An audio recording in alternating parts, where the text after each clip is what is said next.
Hi, everyone. Welcome to this session of special marathon. Here we have today literary criticism, theory, and cultural studies. So, Ankita, we are starting with the literary criticism. Yes. Yeah. Can you all tell me who said that writing is poisonous? Writing is poisonous. It is So, Plato said writing is poisonous. Is who said that tragedy should deal with probabilities? Tragedy can deal with probable impossibilities. It is Aristotle. I am just muting everybody on Zoom. My dear friends on YouTube, we have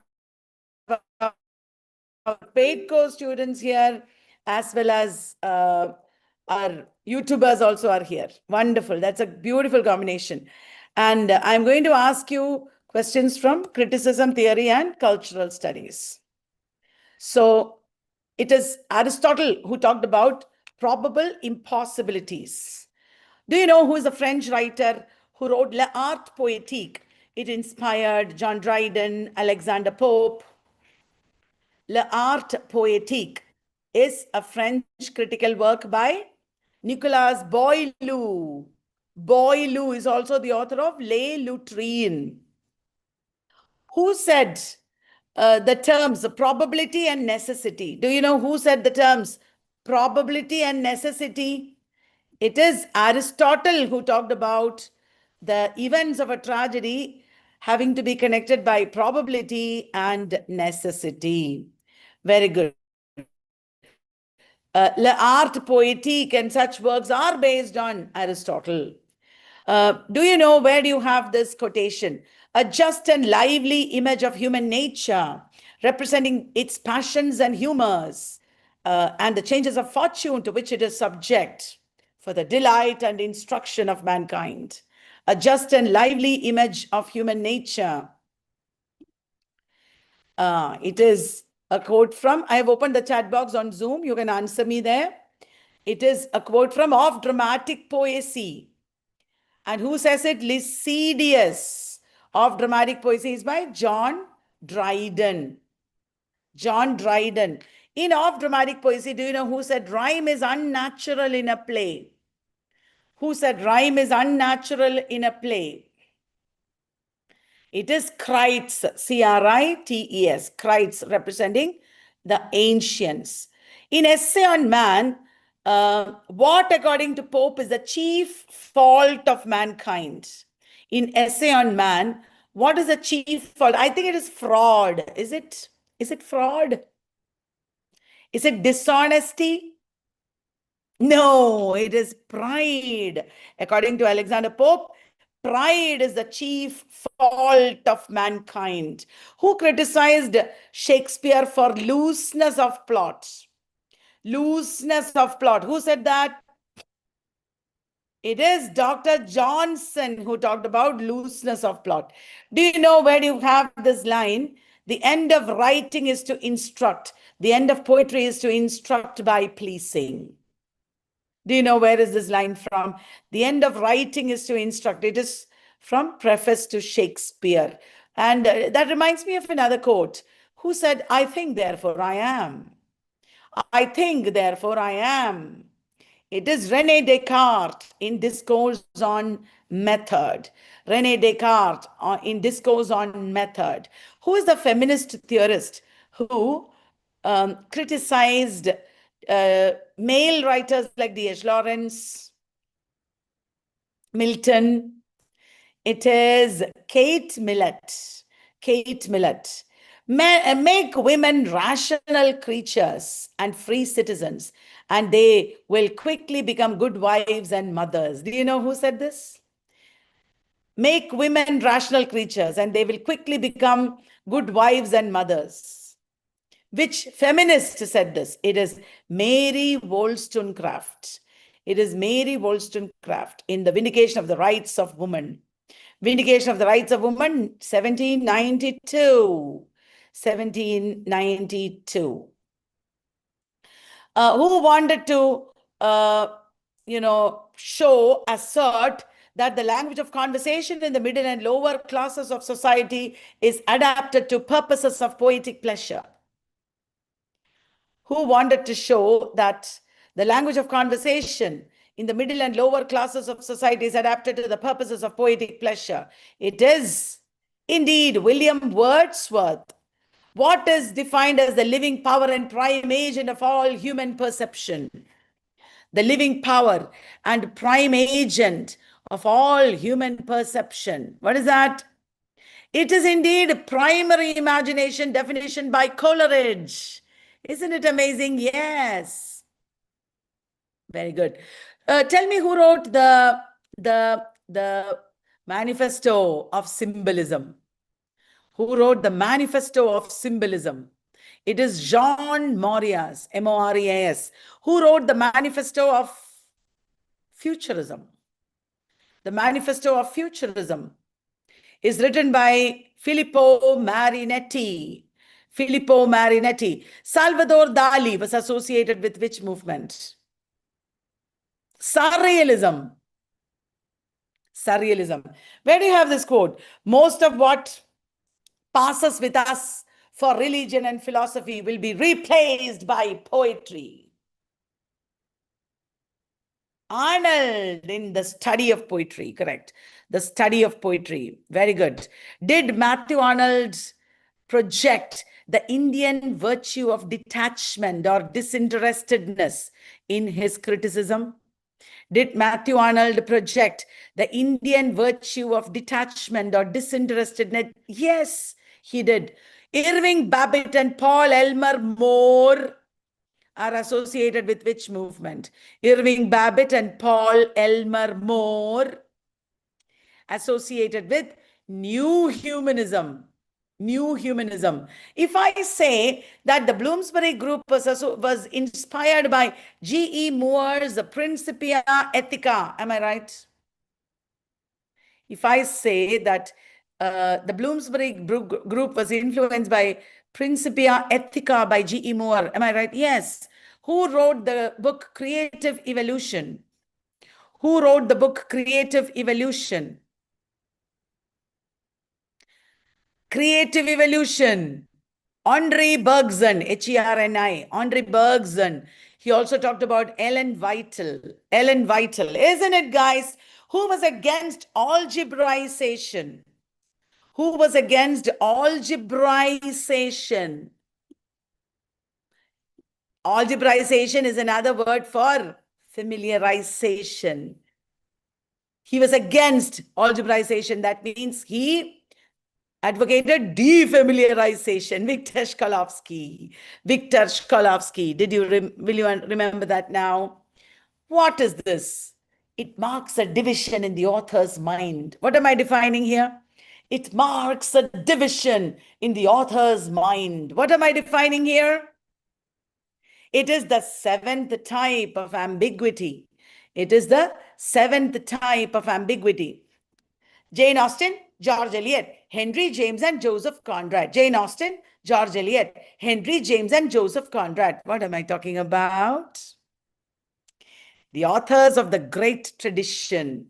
The authors of the great tradition. Okay, you already know that heresy of paraphrase is associated with Cleanth Brooks, who is associated with ontological criticism. Ontological criticism. It is J.C. Ransom, who is associated with center of consciousness. Center of consciousness. It is Henry James. Henry James, who is associated with history of ideas. Who is associated with history of ideas. It is history of ideas. Arthur Lovejoy. Arthur Lovejoy. Arthur Lovejoy. Will you remember? Do you know who is associated with monomyth? Who is associated with monomyth? Monomyth. He is the author of The Hero with 1,000 Faces. Joseph Campbell. Correct. Joseph Campbell. Very good. Excellent. Now, the Elizabethan World Picture, subtitled A Study of the Idea of Order in the Age of Shakespeare, Donne, and Milton. Who is the author? Elizabethan World Picture, A Study of the Idea of Order, E.M.W. Tillyard. If I say that E.M.W. Tillyard also wrote Shakespeare's history plays, am I right? Yes, I am right. Romance, comedy, tragedy, and satire. What am I talking about? No, that's wrong. Comedy, romance, tragedy, and satire. What am I talking about? Comedy, romance, tragedy, and satire. What am I talking about? What am I talking about? Yes, that's right. Archetypal criticism looked upon these genres as associated with spring, summer, autumn, winter in that order. Right? Very good. Who talked about speech act theory? Speech act theory. J.L. Austin. Do you know which critical movement was associated with critics and criticism, ancient and modern? This was the signature anthology of which critical movement? In our net course, we teach all this in detail. You will have a lifetime of material. You will pass many exams with our course. I'm just letting you know, people on YouTube. If you cannot study everything suddenly, it's okay. You can take time because life is endless. One net exam is not the end. It is only the beginning. Look at the magnitude of your life, the gravity of your life. So much is there in your life to do. And we have laid the foundation, right? All right. So Critics and Criticism, Ancient and Modern is a 1952 book. That is the signature anthology of the Chicago School or Neo-Aristotelianism. Who talked about patterns of the novel, like hourglass pattern, circle pattern? Do you know? It is E.M., M.M., E.M. Foster. E.M. Foster. Understanding Poetry and Understanding Fiction. Works by Understanding Poetry and Understanding Fiction. Cleon Brooks and Robert Penn Warren. Cleon Brooks and Robert Penn Warren. Okay? Good. Now, Decline and Fall of the Romantic Ideal is a book by? Decline and Fall of the Romantic Ideal is by F.L. Lucas. The Romantic Imagination is by C.M. Baura. That's right, C.M. Baura. Unreliable narrator is a modernist concept. Is it true? Unreliable narrator is a modernist concept. Is it true? Yes. It is a reader-centric concept. Is it true? Reader-centric. Yes, that is also true. Right. Who coined the term stream of consciousness? Who coined the term stream of consciousness? William James. Who applied it to literature of Dorothy Richardson? It is May Sinclair. Correct. May Sinclair is correct. Sidney argued that poetry should teach and delight. Is it true? Sidney said poetry is a speaking picture with its end to teach and delight. Did Sidney say that poets deliver a golden world while nature is brazen? Nature's world is brazen while poets deliver a golden. That's right, he said that. Can you say Matthew Arnold is a moralistic critic? Yes, he is a classicist and moralist. Who is Ignaz Gelb in Criticism and Theory? Who is Ignaz Gelb? He's the man who coined the word grammatology. Who is Washington Allston? Who is Washington Allston? What did he coin?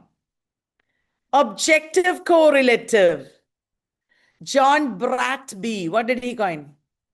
Kitchen sink realism. Kitchen sink realism. Very good. Who wrote What is an Author? Michel Foucault. Who wrote What is Literature? Jean-Paul Sartre. What is art? Leo Tolstoy. What is a classic? T.S. Eliot. All right. Very good. Who coined the term heteroglossia? It is Bakhtin. Does heteroglossia mean diversity of voices in a language? Yes, it does. Name two critical works published in 1929. One is A Room of One's Own. The other is I.A. Richards' Practical Criticism. I.A. Richards' Practical Criticism. Then, name two works for getting distracted. Somebody is at the door. I'm at the niche university. That's why. Okay. Can you name two critical works published in 1957? One is Anatomy of Criticism, Uses of Literacy, Syntactic Structures, Mythologies. You know too many. Wow. If these came in 1957, what came in 1967? What came in 1967? That's right, Death of the Author. If I say Discipline and Punish was published in 1975, am I right? Discipline and Punish? Yes. So was The Laugh of the Medusa, 1975. So was Visual Pleasure and Narrative Cinema. Right? Okay. If I say Gender Trouble and Epistemology of the Closet were both published in the same year, am I right? Yes, that's also right. That's also right. Okay.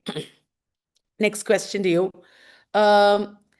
If I say postmodernism or the cultural logic of late capitalism came 1 year after Gender Trouble and Epistemology of the Closet, am I right? Yes. Lawrence Buell is associated with eco-critical criticism or disability studies. Lawrence Buell, eco-critical criticism. Tim Winton, eco-criticism. Then Cheryl Glotfelty, eco-criticism. You might get questions based on eco-criticism. Remember that. Okay. Who said that a great poet modifies tradition while being shaped by it? Who said that a great poet modifies tradition while being shaped by it? It is indeed T.S. Eliot. It is indeed T.S. Eliot. Who coined the term hyperreality? It is Jean Baudrillard who coined the term hyperreality. Is Anthropocene a term related to anthropocentrism? Is Anthropocene a term related to anthropocentrism? Yes, that is right. If I say that Plato expounded his theory of forms in Phaedo and the Republic, am I right? Yes. If I say Plato condemned poetry and painting, am I right? Yes, that is also right. Did Aristotle consider the human mind as the source of knowledge? No, Aristotle was an empiricist. He considered the senses, the body as a source of knowledge. In mind-body dualism, Plato favored mind, Aristotle favored experience of the body. Right? Did Aristotle say analytics for logic? Yes, Aristotle called his works on logic analytics. The works on logic together are called organon. Aristotle's works are called organon. Is Aristotelian logic syllogistic? Syllogistic, yes. Which group of poets used syllogistic arguments? The metaphysical poets. The metaphysical poets. What is the term for sudden reversal of action? Sudden reversal of action. Peripetia, correct. Did Longinus talk about false sentiment? He talked about sublimity and right sentiment and also false sentiment. He talked about false sublime also. He did talk about it. Right? Very good. Then, is Horace's theory based on Aristotle's? Is Horace's theory based on Aristotle's? Yes, Horace's theory is based on Aristotle also. Right? Very good. Then, who is the author of A Grammar of Motives? Grammar of Motives.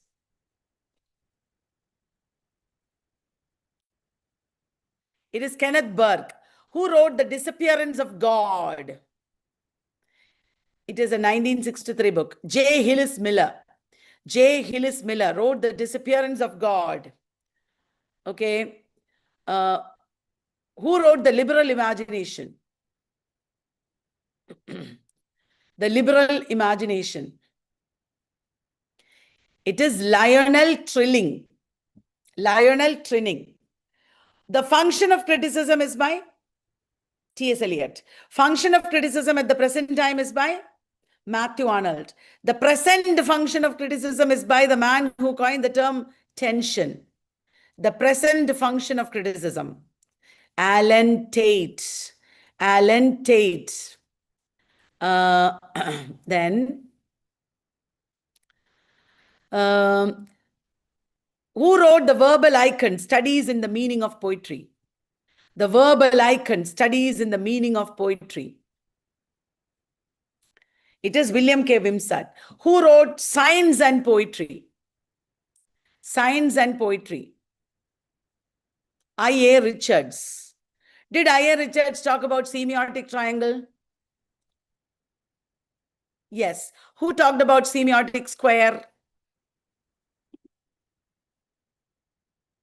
A.J. Greimas. Did A.J. Greimas talk about actential model of narrative of criticism? Actential model? Yes, he did talk about that. Who said about whom? He must have been a man of a most wonderful, comprehensive nature. Who said this about whom? Dryden said this about Chaucer. Dryden said this about Chaucer. Dryden also said, Chaucer is a rough diamond that must be first polished ere he shines. He also said, Chaucer is a perpetual fountain of good sense. In the beginning of which essay did Dryden say, I have built a house where I intended but a lodge? He said this at the beginning of Preface to the Fables. Who said, nothing can please many and please long, but just representations of general nature? Nothing can please many and please long, but just representations of general nature. Dr. Johnson said in Preface to Shakespeare. Dr. Johnson said in Preface to Shakespeare. Where did Dr. Johnson say that poetry is the art of uniting pleasure with truth by calling imagination to the help of reason? The art of uniting pleasure with truth by calling imagination to the help of reason. Where did Dr. Johnson say that? In Life of Milton. Life of Milton. Earlier I said another quote, the end of writing is to instruct. The end of poetry is to instruct by pleasing. Right? Okay. Whom did Dr. Johnson praise for practical axioms and domestic wisdom? Shakespeare. About which poem did Dr. Johnson say, in this poem, there is no nature, there is no truth, there is no art, for there is nothing new? About Lycidas. That's right. That's right. Will you please look up quotations? Google and study quotations. Okay. I'm going to say this. You have to tell me what it is. The most important expression which the present age has found. What did T.S. Eliot say this about? The most important expression, it is about Ulysses. What did T.S. Eliot call the Mona Lisa of literature? Hamlet. Who said the poet is a nightingale who sits in darkness and sings to cheer its own solitude with sweet sounds? Shelley, correct. It is indeed Shelley. Do you remember who said this? How easy to call a rogue and a villain, and that wittily.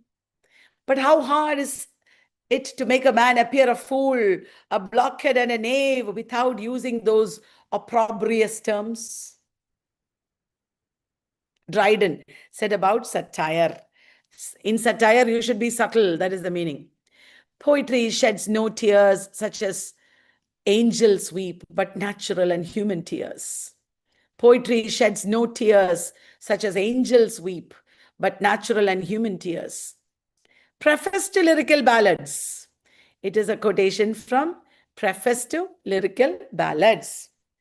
Am I overburdening you? Hearing this, are you like, oh my God, it is too much? No stress, right? You should never feel stressed about learning. You should only be happy. Okay?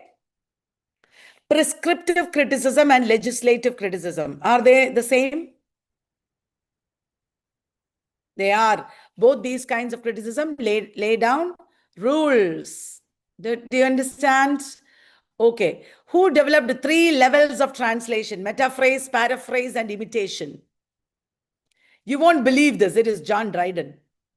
He talked about metaphrase, paraphrase, and imitation. What is trivium?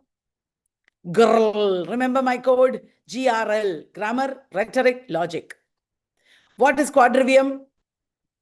AGMA. All our paid course students will remember the codes. It's becoming so easy for them. What is AGMA? I want to tell you one thing, YouTubers. Join Vellath. Spend some money and it will be a great investment. I am saying this because I am 100% confident. You will completely change. You will learn so much that everything else, any other exam will become a cakewalk. All right? So, AGMA is arithmetic, geometry, music, and astronomy. Isn't it? Okay. Which critic was influenced by Schlegel, Schleiermacher, and Schelling? Schlegel, Schleiermacher, and Schelling. Coleridge, of course. Coleridge. Who are called practical critics? I.A. Richards, F.R. Lewis, and William Empson. They are called practical critics. Who are Frank Norris, Theodore Dreiser, and Stephen Crane? Who are they? They are the naturalists. Naturalists. Very good. Carlyle, Ruskin, and Arnold all believed in art for art's sake. True or false? Absolutely false. Carlyle, Ruskin, and Arnold believed in art for life's sake. Art for life's sake. Was Charles Baudelaire a symbolist? Yes, indeed. He was a symbolist. Right. So I am right now sitting in the Nurul Islam Center for Higher Education. It's a deemed to be university. We have started off a 1-year program here of training teachers and students. But I'll be going back to Trivandrum in July because our NET batch is starting and we are so hopeful for all our students who are writing the exam this time. They have studied a lot. I hope everything will be easy for them. Those who want to study can join our course because we are so confident about this wonderful course that we are running. It contains so much information, so much training, so much support. Whether you pass this time or not is not the larger question. You will definitely pass, but the volume is so much, the training is so deep that forever your career will change with this course. That is what I want to say. So, Ankita, over to you. I am leaving the session now because I have to drive back to Trivandrum. I am working between these two places now. Our teams are there in both Niche and Trivandrum, and I'll be back in Trivandrum for our classes. You don't have to worry. I can do this. So I am now leaving it to our amazing faculty members, Ankita and Preeti. We are close to the exam now. Don't worry, you have done well. Be happy about each and everything that you've learned. Be proud of this wonderful learning that you've done. Our prayers are with you, our blessings are with you. You will definitely do well in the exam. If you get stressed, that demon might, cause trouble. So don't get stressed. There is no need to be stressed. You are far more than this exam. You are a great human being with a lot of knowledge. You will be molding generations in no time. Okay, one small exam and that too another, which is going to happen again and again. It is not something that can defeat you. It's such a small thing compared to this marvelous life that you hold, this potential that you have. We have started a great, great, great journey. We are at the beginning of this journey. You will be still journeying when you are my age or older than me also, when you are in your 30s and 40s and 50s and 60s and 70s and 80s. You are still journeying. You have so much more to go. So don't worry. NET already had launched a negative marks and it failed miserably at that time. So I don't think they will launch negative marks. I don't know. Whatever it is, we are with you. You will do well. So don't overthink. Overthinking is what makes you J. Alfred Prufrock. Okay, we don't want to overthink because we are not J. Alfred Prufrock.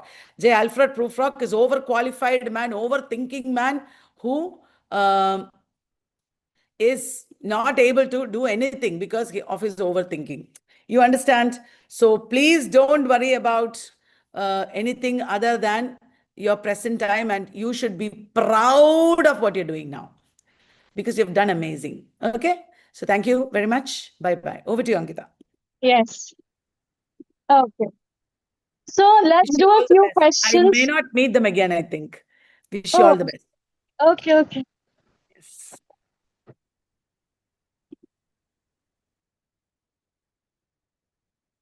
Okay, yes. Good evening, everyone. Hello.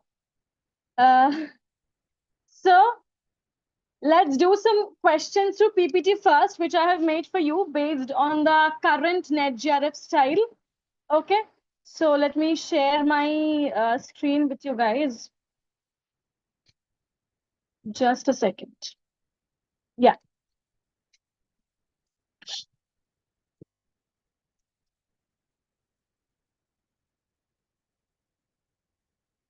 Can you see the screen? Is the screen visible to you guys?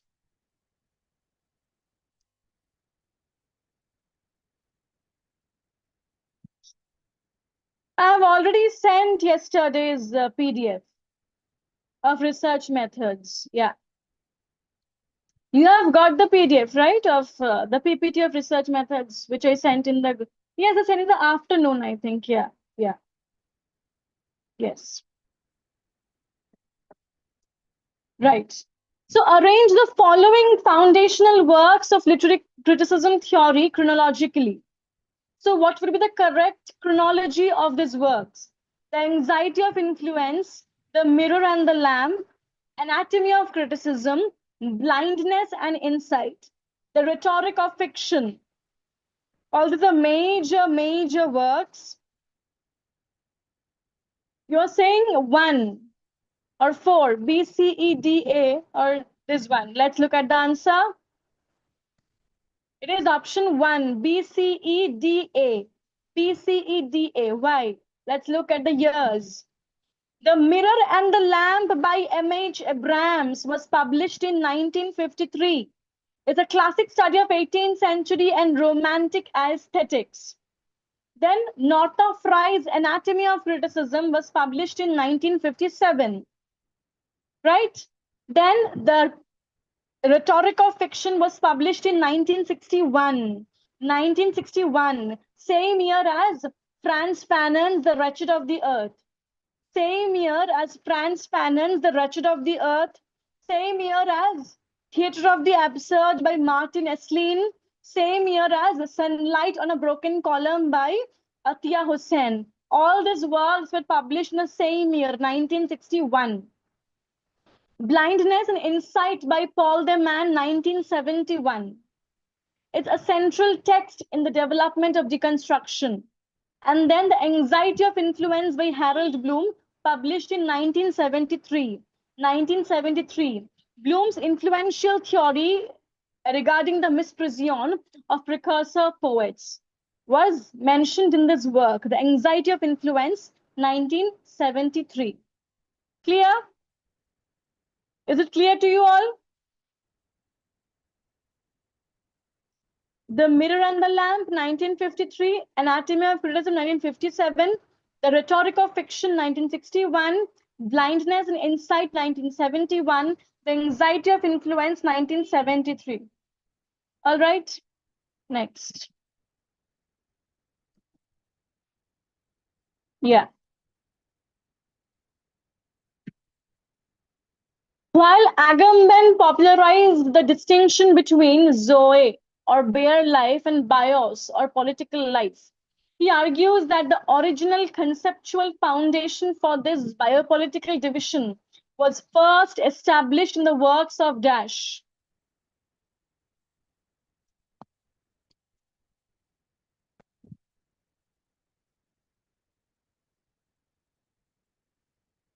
Sure? Think again and then answer.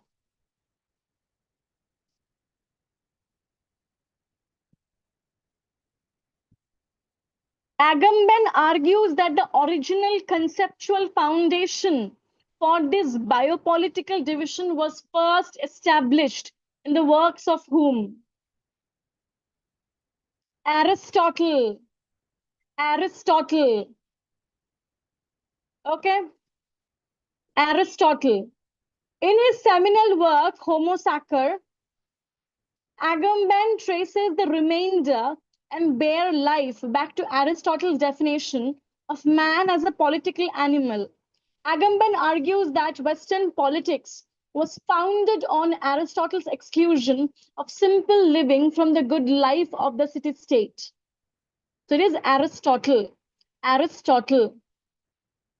Clear? Are you all following? Right.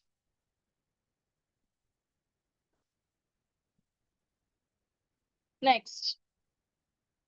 Arrange the following foundational texts of British cultural studies in their correct order of first publication. The Long Revolution, the Uses of Literacy, The Making of the English Working Class, Culture and Society, and Resistance Through Rituals.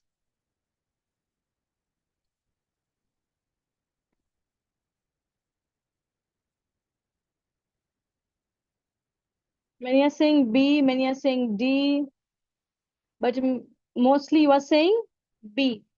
Let's look at the answer. It is BDACE.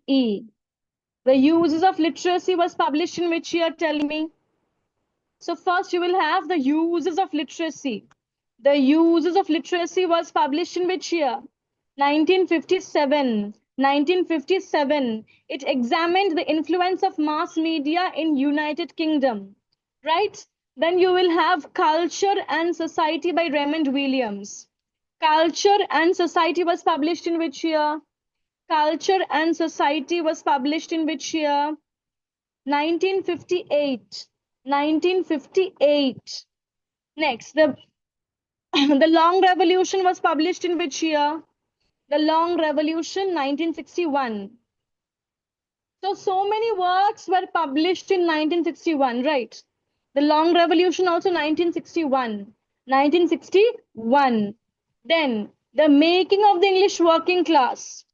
The Making of the English Working Class by E.P. Thompson. The Making of the English Working Class by E.P. Thompson, correct. 1963. 1963. Okay. And lastly, Resistance Through Rituals. Resistance Through Rituals. Resistance Through Rituals by Stuart Hall and Tony Jefferson. Resistance Through Rituals. Correct. 1989. 1989. A Resistance Through Rituals, edited by Stuart Hall and Tony Jefferson. 1989. 1989. Clear? Do you think these are Net Jarab style questions or not?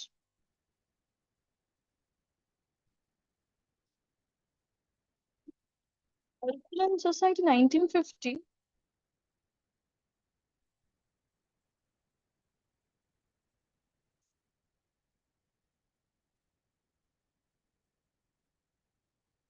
Culture and Society is a book published in 1958 by Welsh progressive writer Raymond Williams, exploring how the notion of culture developed in Great Britain from the 18th through the 20th centuries. It is 1958, not 1950. 1958. Culture and Society is a book published in 1958 by Welsh progressive writer Raymond Williams. 1958, not 50. Right. Yeah, published 1958. And here the question clearly mentions you have to arrange according to the years of publication. So you have to arrange according to the years of publication. Right. The text is a tissue of quotations drawn from the innumerable centers of culture. The writer can only imitate a gesture that is always anterior, never original. Identify the essay that replaces the author god with a scripter who is born simultaneously with the text. This is a quote from which work? BBB, yes. The Death of the Author by Roland Barthes. The Death of the Author by Roland Barthes. Roland Barthes. Okay, next. Arrange the following statements chronologically in order of their appearance in Coleridge's Biographia Literaria. Arrange the following statements chronologically in order of their appearance in Coleridge's Biographia Literaria.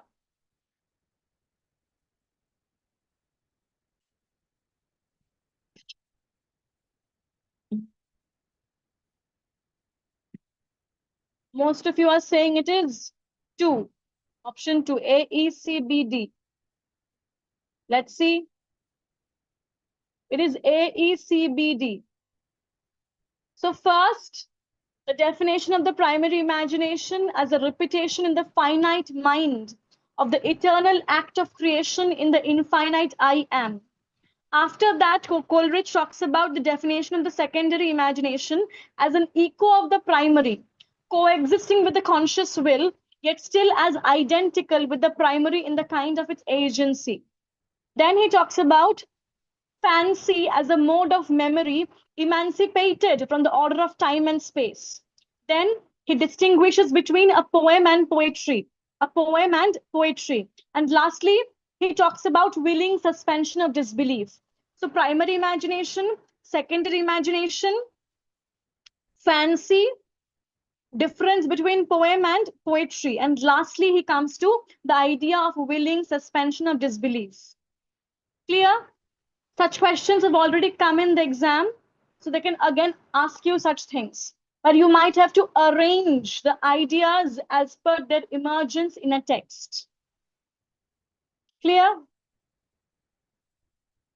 Okay. Are you all enjoying? Is it going good for you all? Yeah.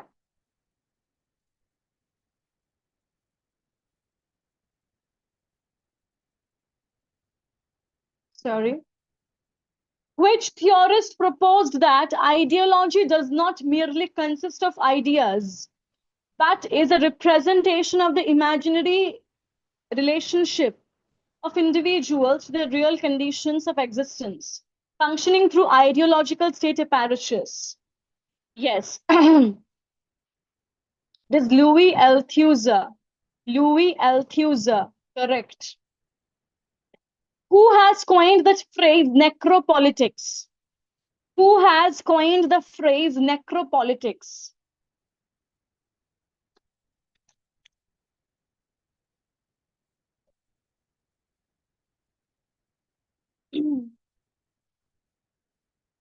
Who has coined the phrase necropolitics? Achille Bembe. Achille Bembe coined the phrase necropolitics. Necropolitics. Right. Next. Arrange the following foundational works of postcolonialism in the right order.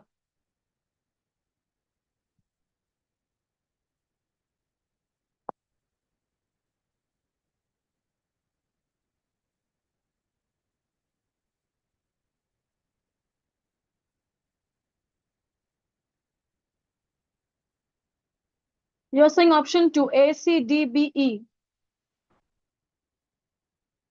Many are saying A also. Let's see. Option A is the correct answer.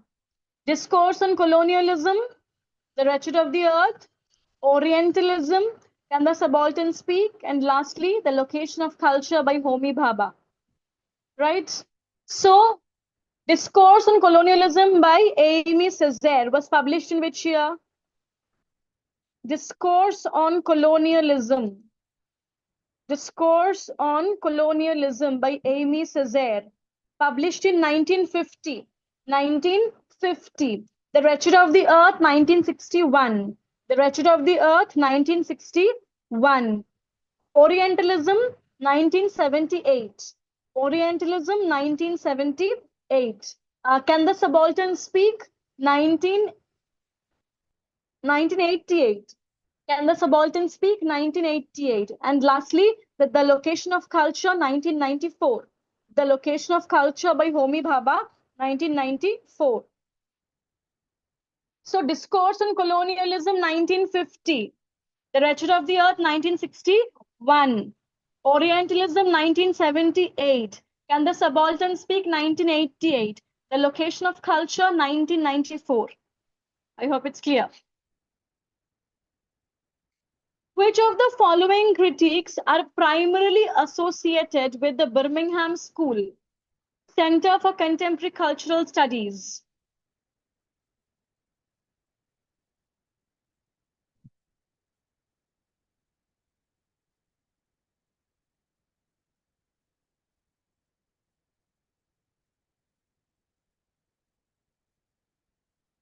Let's see. A, B, D, and E only. Stuart Hall, Hogarth, Dick Hebdige, Angela McRobbie. A, B, D, E only. A, B, D, E only. Right. Because Dick Hebdige and Angela McRobbie were important researchers of CCCS. Stuart Hall, Hogarth, they were the directors. Right. Next. Let's start with the questions. In poetics, what does Aristotle designate as the first principle and the very soul of a tragedy? In poetics, what does Aristotle designate as the first principle and the very soul of tragedy? Plot. Plot.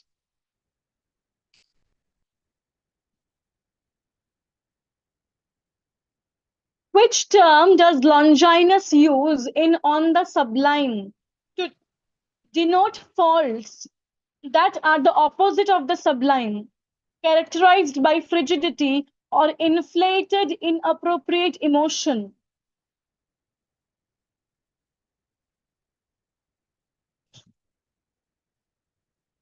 It is option C, parenthesis. Option C, parenthesis. Parenthesis. Option C. Okay.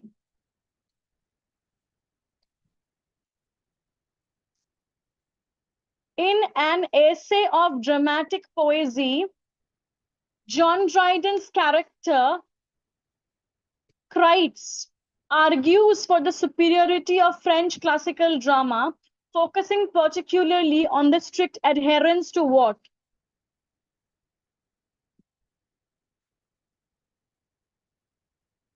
D, both A and C.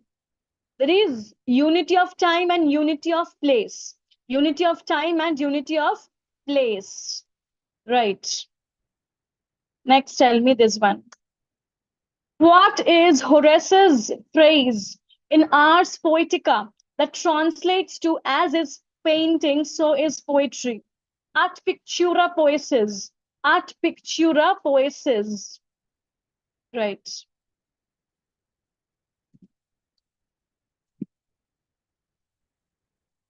According to Pope, in an essay on criticism, what flaw often characterizes the work of bad critiques?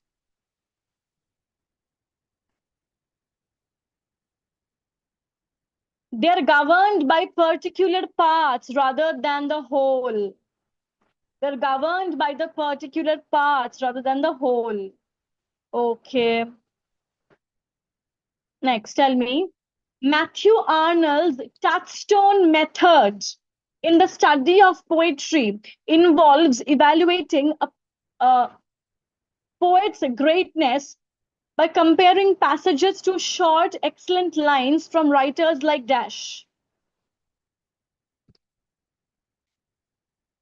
Matthew Arnold's touchstone method in the study of poetry. Shakespeare and Milton, Homer and Dante. Shakespeare and Milton, Homer and Dante. Who defined poetry as a criticism of life? Who defined poetry as a criticism of life? Matthew Arnold. Matthew Arnold. Preface to Lyrical Ballads came out in which year? Preface to Lyrical Ballads came out in which year? 1800. 1800. In Preface to Lyrical Ballads, Wordsworth describes a poet as essentially Dash. Be very careful. It is D, all of the above. There is a man endowed with more lively sensibility, a man pleased with his own passions and volitions, and a man speaking to men. So A, B, C, so all of the above. All of the above. Don't make such mistakes at the last moment.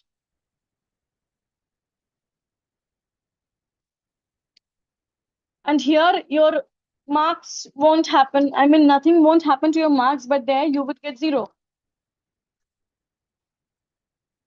Right.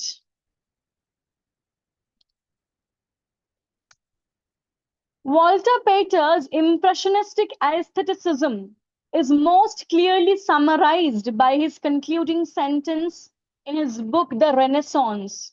So which line is that from his work which encapsulates his impressionistic aestheticism? To burn always with this hard gem-like flame, to maintain this ecstasy is success in life. Option C is correct. Who coined the term New Criticism and authored the foundational text, The New Criticism, published in 1941? Published in 1941. Obviously, J.C. Ransom. J.C. Ransom. Okay? Okay. Next.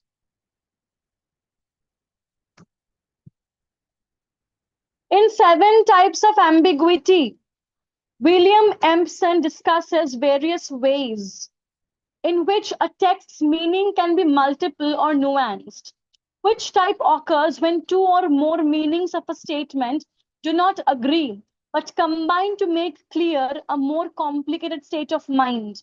Which ambiguity is that? Which number of ambiguity? It is the fourth ambiguity, fourth type. Seven Types of Ambiguity was published in which year? Seven Types of Ambiguity by William Empson was published in 1930. Is it the same year in which Derrida was born? Is 1930 the year in which Derrida was born? Correct. Derrida was also born in 1930. Okay. Who coined the phrase defamiliarization? Who coined the phrase defamiliarization?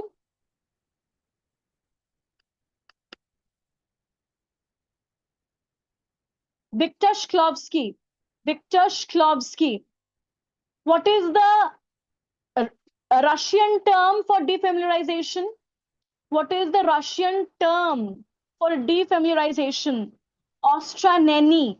Ostraneny. So popularized by Viktor Shklovsky in his 1917 essay, Art as Technique.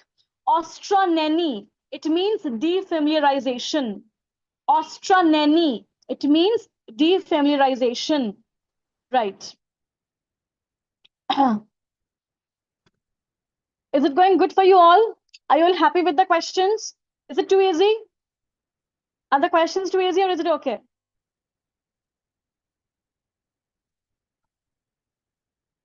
Yeah. A bit easy? Okay, so let me ask you difficult ones.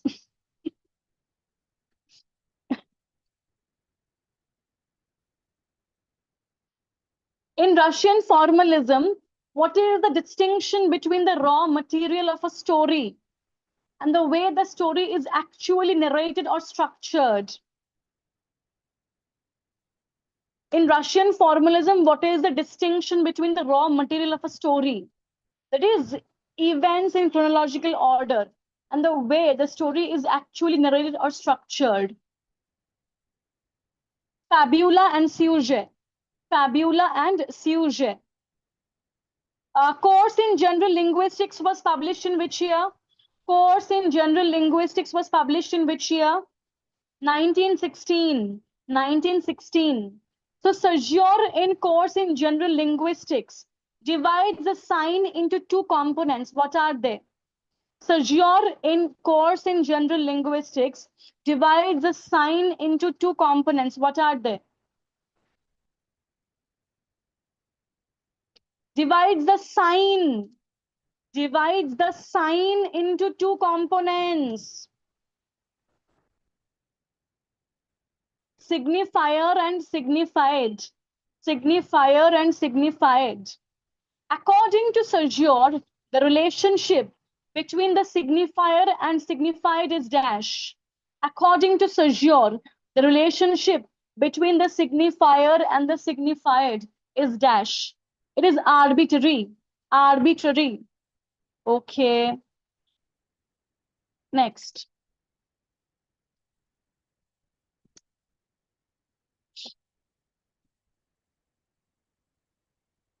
Claude Lévi-Strauss applied Saussurean linguistics to anthropology, notably in his structural study of dash. Kinship systems, mythology, totemism, all of the above. All of the above. Kinship systems, mythology, totemism. Okay. Vladimir Propp wrote Morphology of the Folktale, published in 1928. True or false? Vladimir Propp wrote Morphology of the Folktale, 1928. True. True. Correct. So Vladimir Propp's Morphology of the Folktale, 1928, it identified a set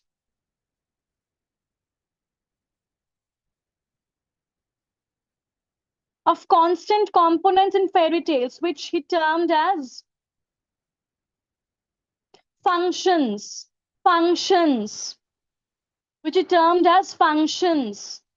Okay.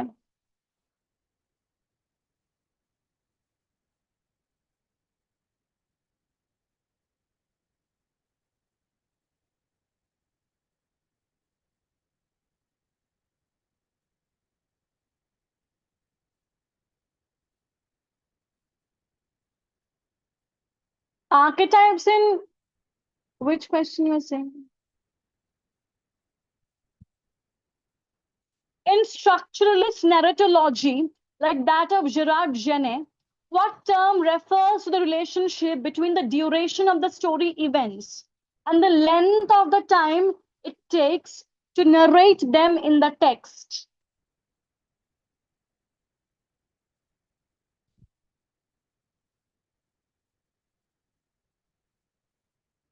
Are you talking about Northrop Frye's Anatomy of Criticism? About that thing, Aditi, I got a bit confused. Okay, let's talk about this question. It is duration. Duration in Gerard Genet's structuralist narratology outlined in his work Narrative Discourse.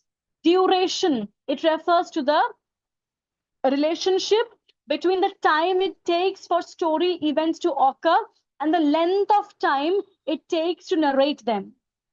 Okay? Duration. Duration.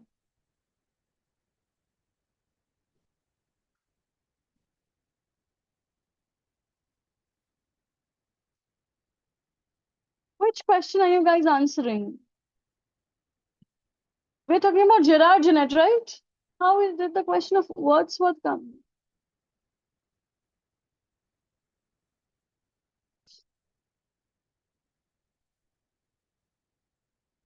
I sent Wordsworth again. I said Wordsworth ka question. Gerard Genet, right? Yeah, this is the question of Gerard Genet.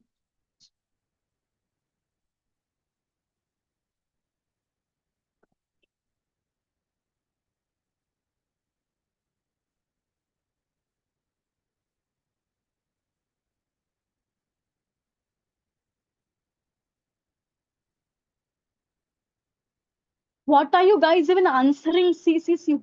Which question? Now even I am confused. What are you guys saying? Duration ho gaya. Gerard Genet ho gaya. Done. Duration option C, it's done, yeah.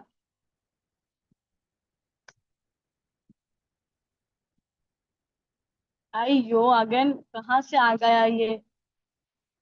General linguistics. Should I stop giving questions in the chat box? I think it is getting too confusing. Even I'm confused by looking at the chat box.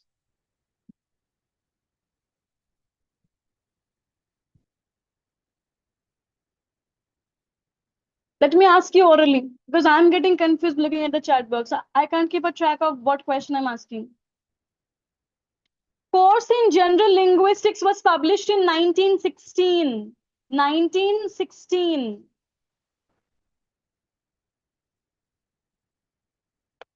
What is focalization as theorized by Gerard Genet? What is focalization as theorized by Gerard Genet?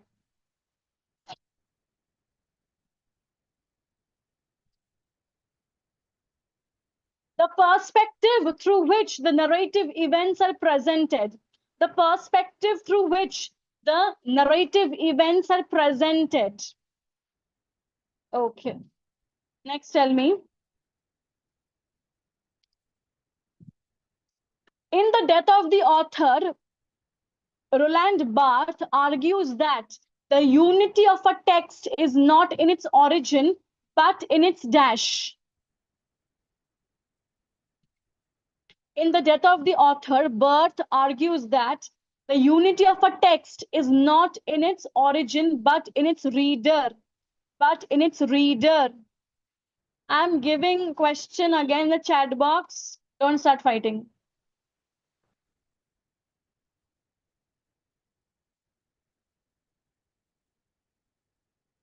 Barthes S bar Z. Roland Barthes S bar Z. 1970.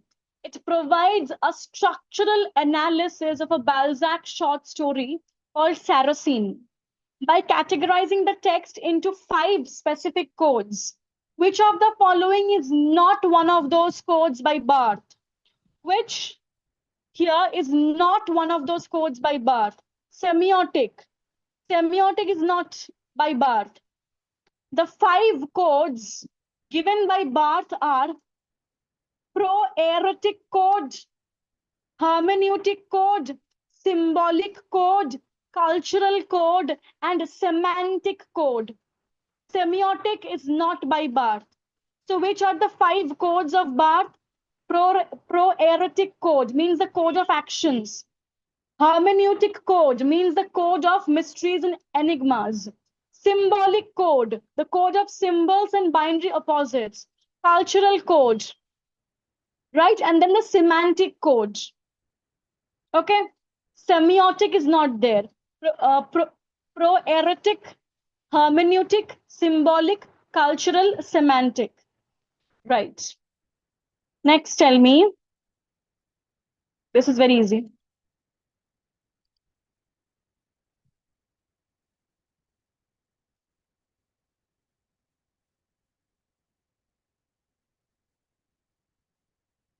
Which famous essay by Derrida launched the era of deconstruction in America, presented at Johns Hopkins University in 1966?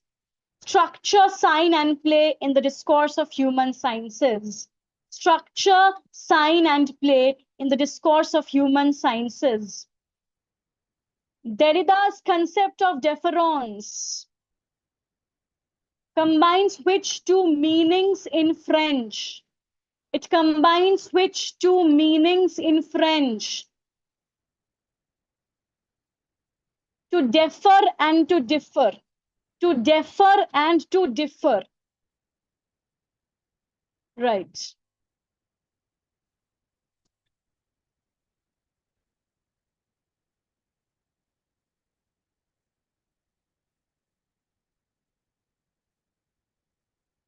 In Of Grammatology, Derrida critiques the Western philosophical tradition's reliance on logocentrism. What does this entail? What does logocentrism entail? The desire for an ultimate foundational and unmediated truth or presence. In his major work of grammatology, Jacques Derrida argues that Western philosophy has historically been obsessed with logos. Logos is a Greek term which means divine word, reason, or foundational truth. Right? So it's logocentrism. It means the desire for an ultimate foundational and unmediated truth or presence. Right? The order of things, discipline and punish, the history of sexuality. These are works by Foucault. Foucault. Who wrote the book, The Postmodern Condition? Who wrote the book, The Postmodern Condition by Lyotard? The Postmodern Condition by Lyotard, 1979. The Postmodern Condition by Lyotard, 1979. 1979. Okay.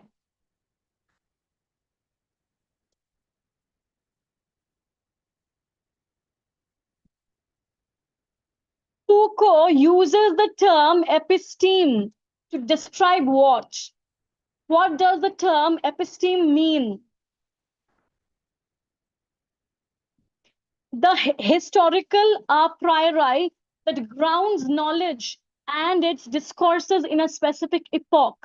So in his book, The Order of Things, Foucault defines the episteme as the unconscious yet foundational set of rules, frameworks, and conditions that determine what can be thought, known, or accepted as truth within a given time period. Within a given time period. All right. In Foucault's analysis, what is biopower? What is biopower?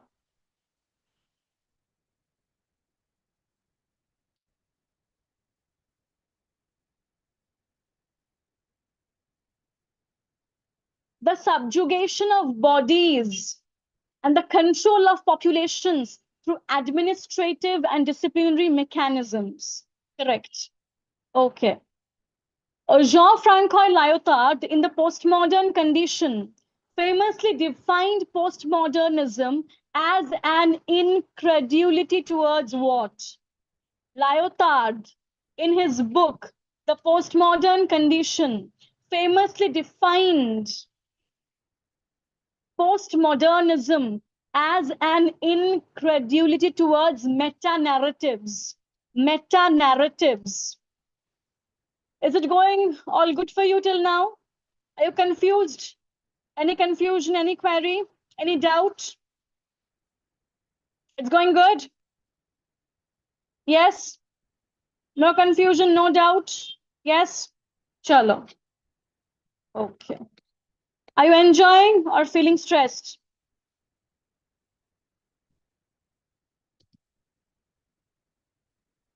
Why stressed?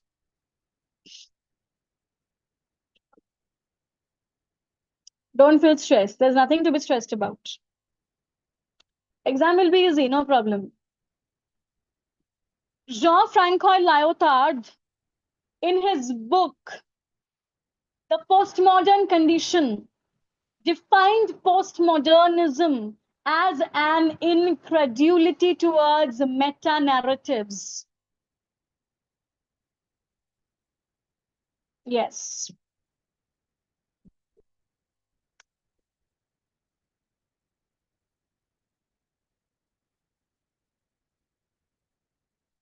Jean Baudrillard introduced the concept of the simulacrum.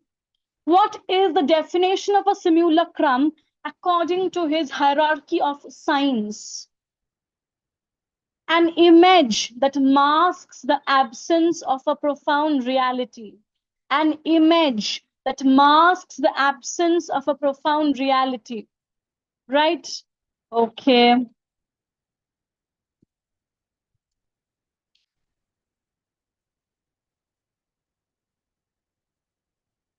Next, tell me. According to Marx and Engels in the German ideology, who controls the intellectual ruling ideas in any society? The class, which is the ruling material force of society. That's correct. In Marxist theory, what term refers to the economic foundation of society, which conditions the legal, political, and cultural institutions? It is called as base. Base. Who talked about the concept of ideological state apparatus, repressive state apparatus? Louis Althusser. Louis Althusser. Althusser's concept of interpellation explains how dash. What does it explain? Interpellation explains how individuals are constructed as subjects by ideology. How individuals are constructed as subjects by ideology. Correct.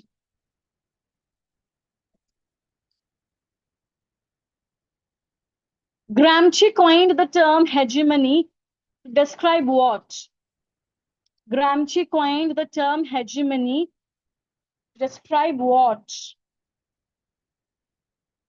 The spontaneous consent given by the great masses of the population, the general direction imposed on social life by the dominant fundamental group. Correct. Raymond Williams is a major figure of British cultural studies and the founder of Dash. What is he the founder of? Raymond Williams is the founder of what? Correct. It is cultural materialism. Cultural materialism. Okay.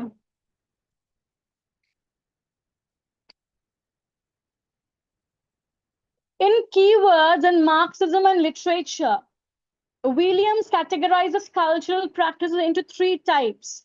Which of these is not one of his categories? Which of these is not one of his categories? Subjugated is not there. He talked about dominant, residual, and emergent cultures. We talked about dominant, residual, and emergent cultures. Right. Do you remember Georg Lukács? Georg Lukács, do you remember him? So Georg Lukács is known for his work in Marxist literary theory. Which literary mode did he champion as preserving a sense of totality and historical realism as opposed to modernist fragmentation? Socialist realism. Socialist realism. Okay. Do you remember Frederick Jameson? Frederick Jameson. Yes.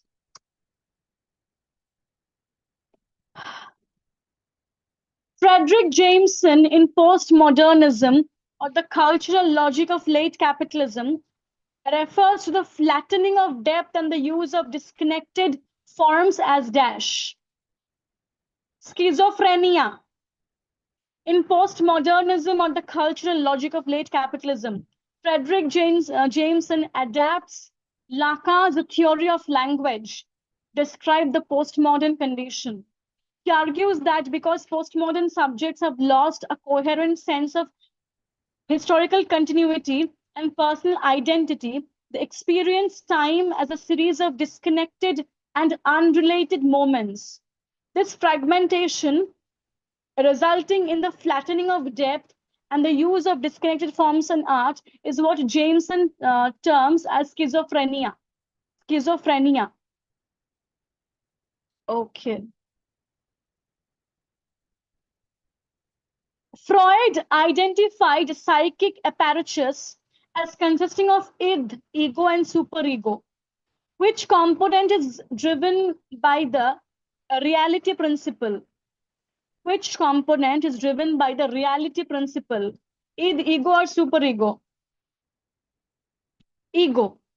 Ego. Right.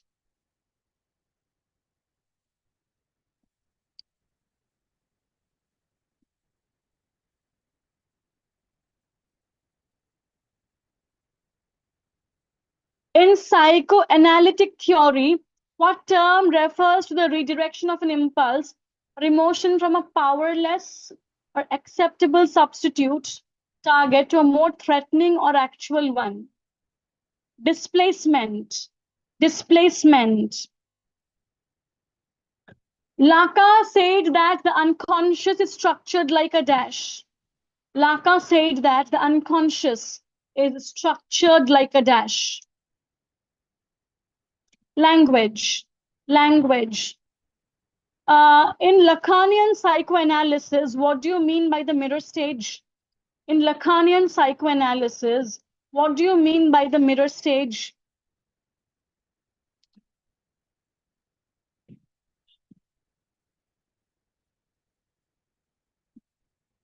The phase where a child recognizes their own reflection and forms a sense of an illusory unified ego, right? Lacan distinguished between three orders of human reality. What are they? Lacan distinguished between three orders of human reality. What are they?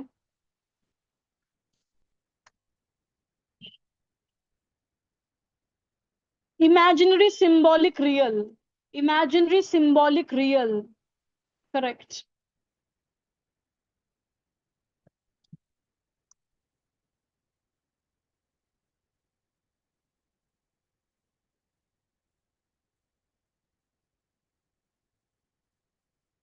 According to Lacan, what linguistic tropes are primarily associated with the psychoanalytic processes of condensation and displacement?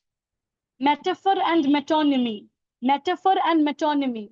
Which reader response theorist coined the term interpretive communities? Which reader response theorist coined the term interpretive communities? Stanley Fish. Stanley Fish. Right.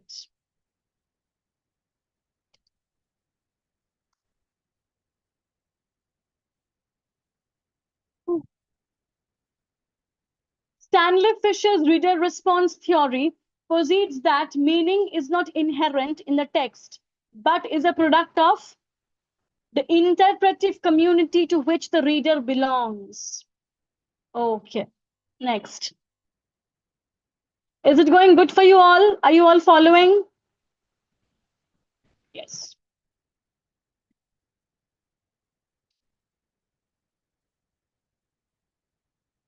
Wolfgang Iser, in the act of reading, conceptualizes the text as containing an implied reader and what kind of gaps that requires the reader to fill in. Blanks or indeterminacies. Option B. Blanks. B.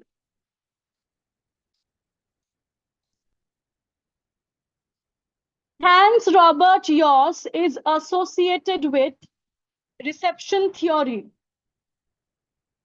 True or false? Hans Robert Jauss is associated with reception theory. Right. His key concept, which refers to the cultural and historical norms against which readers judge a text, is called as dash.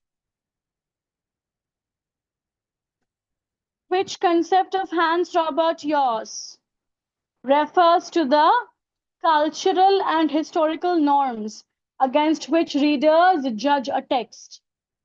Horizon of expectations. Horizon of expectations. Who said that one is not born but rather becomes a woman? Who said that one is not born but rather becomes a woman? Simone de Beauvoir in The Second Sex, 1949. Simone de Beauvoir in The Second Sex, 1949. In Sexual Politics, 1970, Kate Millett analyzes patriarchy and famously critiques the patriarchal attitudes in the works of which authors?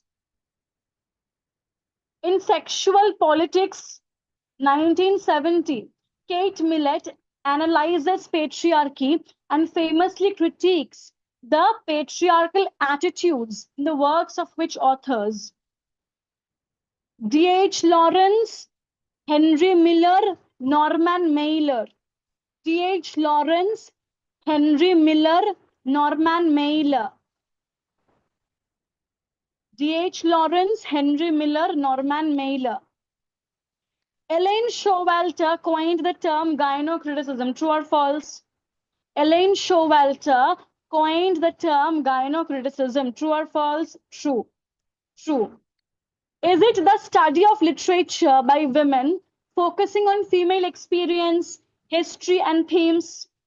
Is it the study of literature by women focusing on female experience, history, and themes?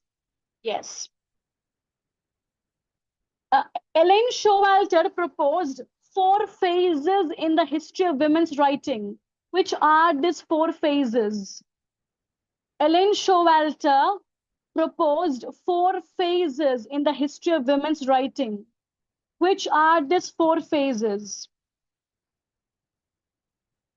Feminine, feminist, female. Yeah, 3, right? Why I'm saying 4? Yeah. Feminine, yeah, 3.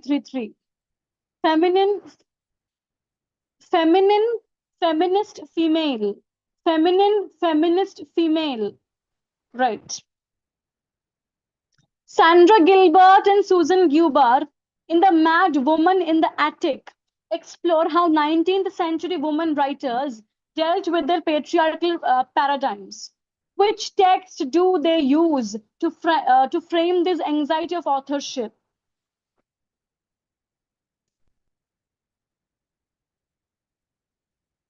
Toril Moy also, yeah.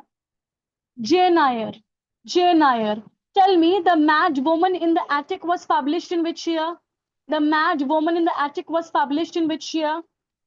The Mad Woman in the Attic was published in which year? Correct. 1979. 1979. Okay. Helen Sizou in The Laugh of the Medusa advocates for écriture féminine. What do you mean by écriture féminine? What do you mean by écriture féminine? It's a fluid, bodily, and subversive writing style that disrupts patriarchal linear language. It's a fluid, bodily, and subversive writing style that disrupts patriarchal linear language. Butler's Gendered Trouble was published in which year? Butler's Gendered Trouble was published in which year? 1990. 1990. Here, does Butler argue that gender is performative? Does Butler argue that gender is performative? Yes. Yes.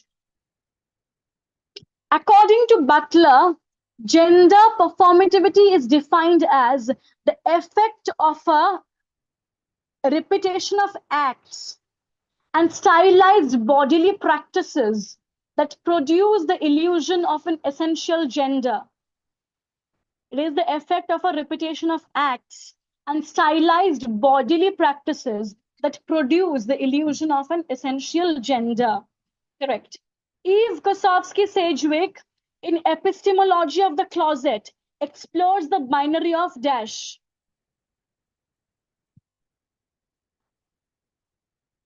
These binary oppositions have structured Western thought.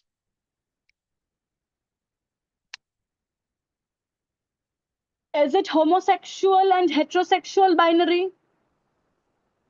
Homosexual and heterosexual binary? Right.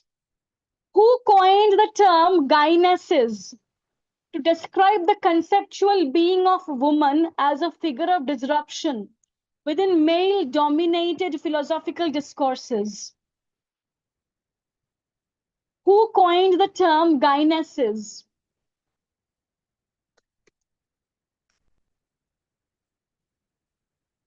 Correct. Alice Jardine. Alice Jardine. She introduced the concept in a 1985 book, Gynesis, Configurations of Woman and Modernity. Gynesis, Configurations of Woman and Modernity. All right. So Alice Jardine coined the term gynesis to describe the conceptual being of woman as a figure of disruption within male-dominated philosophical discourses. Right. Edward Said's Orientalism, 1978. It draws heavily upon Foucault's concept of discourse and power and knowledge. True or false? Edward Said's Orientalism, 1978. It draws heavily upon Foucault's concept of discourse and power and knowledge. True. True. Said argues that Orientalism is a system of representations by which Orient was posited as an inverted inferior or exoticized other to the European self. Yes, yes. Which theorist is famous for the concept of double consciousness, describing the internal conflict experienced by marginalized groups in an oppressive society originally articulated in the souls of Black folk? W.E.B. Du Bois. W.E.B. Du Bois. Okay. Frantz Fanon's The Wretched of the Earth famously concludes with a section analyzing what? The mental disorders and psychological trauma of colonialism and the liberation struggle. Does it conclude with a chapter on the mental disorders and psychological trauma of colonialism? Yes, yes. Next, tell me. In The Location of Culture, Homi Bhabha conceptualizes a space of colonial negotiation and ambivalence that resists binary categories. What is it called? In The Location of Culture, Homi Bhabha conceptualizes a space of colonial negotiation and ambivalence that resists binary categories. It is the third space. The third space. All right. Okay, Preeti. Right. Guys, now Preeti has also joined us. Let me first make you the co-host. Now, for the next 10 minutes, your Preeti ma'am will ask you questions. and then again I will ask you questions. Okay. Yes, Priti, I have made you the co-host. Yes. Okay. So should we start? Yes. A class is up to 9:30. Me and Priti will be here till 8:30. Then from 8:30, Bhagya ma'am will join you for linguistics. And she will teach you till 9:30. So class is till 9:30. Okay, yeah, yeah. Okay. So tell me, Walter Benjamin, he is famous for the term aura. True or false? True. True. So does it refer to the unique presence and the authenticity of an artwork? My video is not there? Yes. Okay. Okay. So who has coined the term anxiety of influence, which argues that strong writers, they often struggle against the influence of literary predecessors? Yes, Harold Bloom.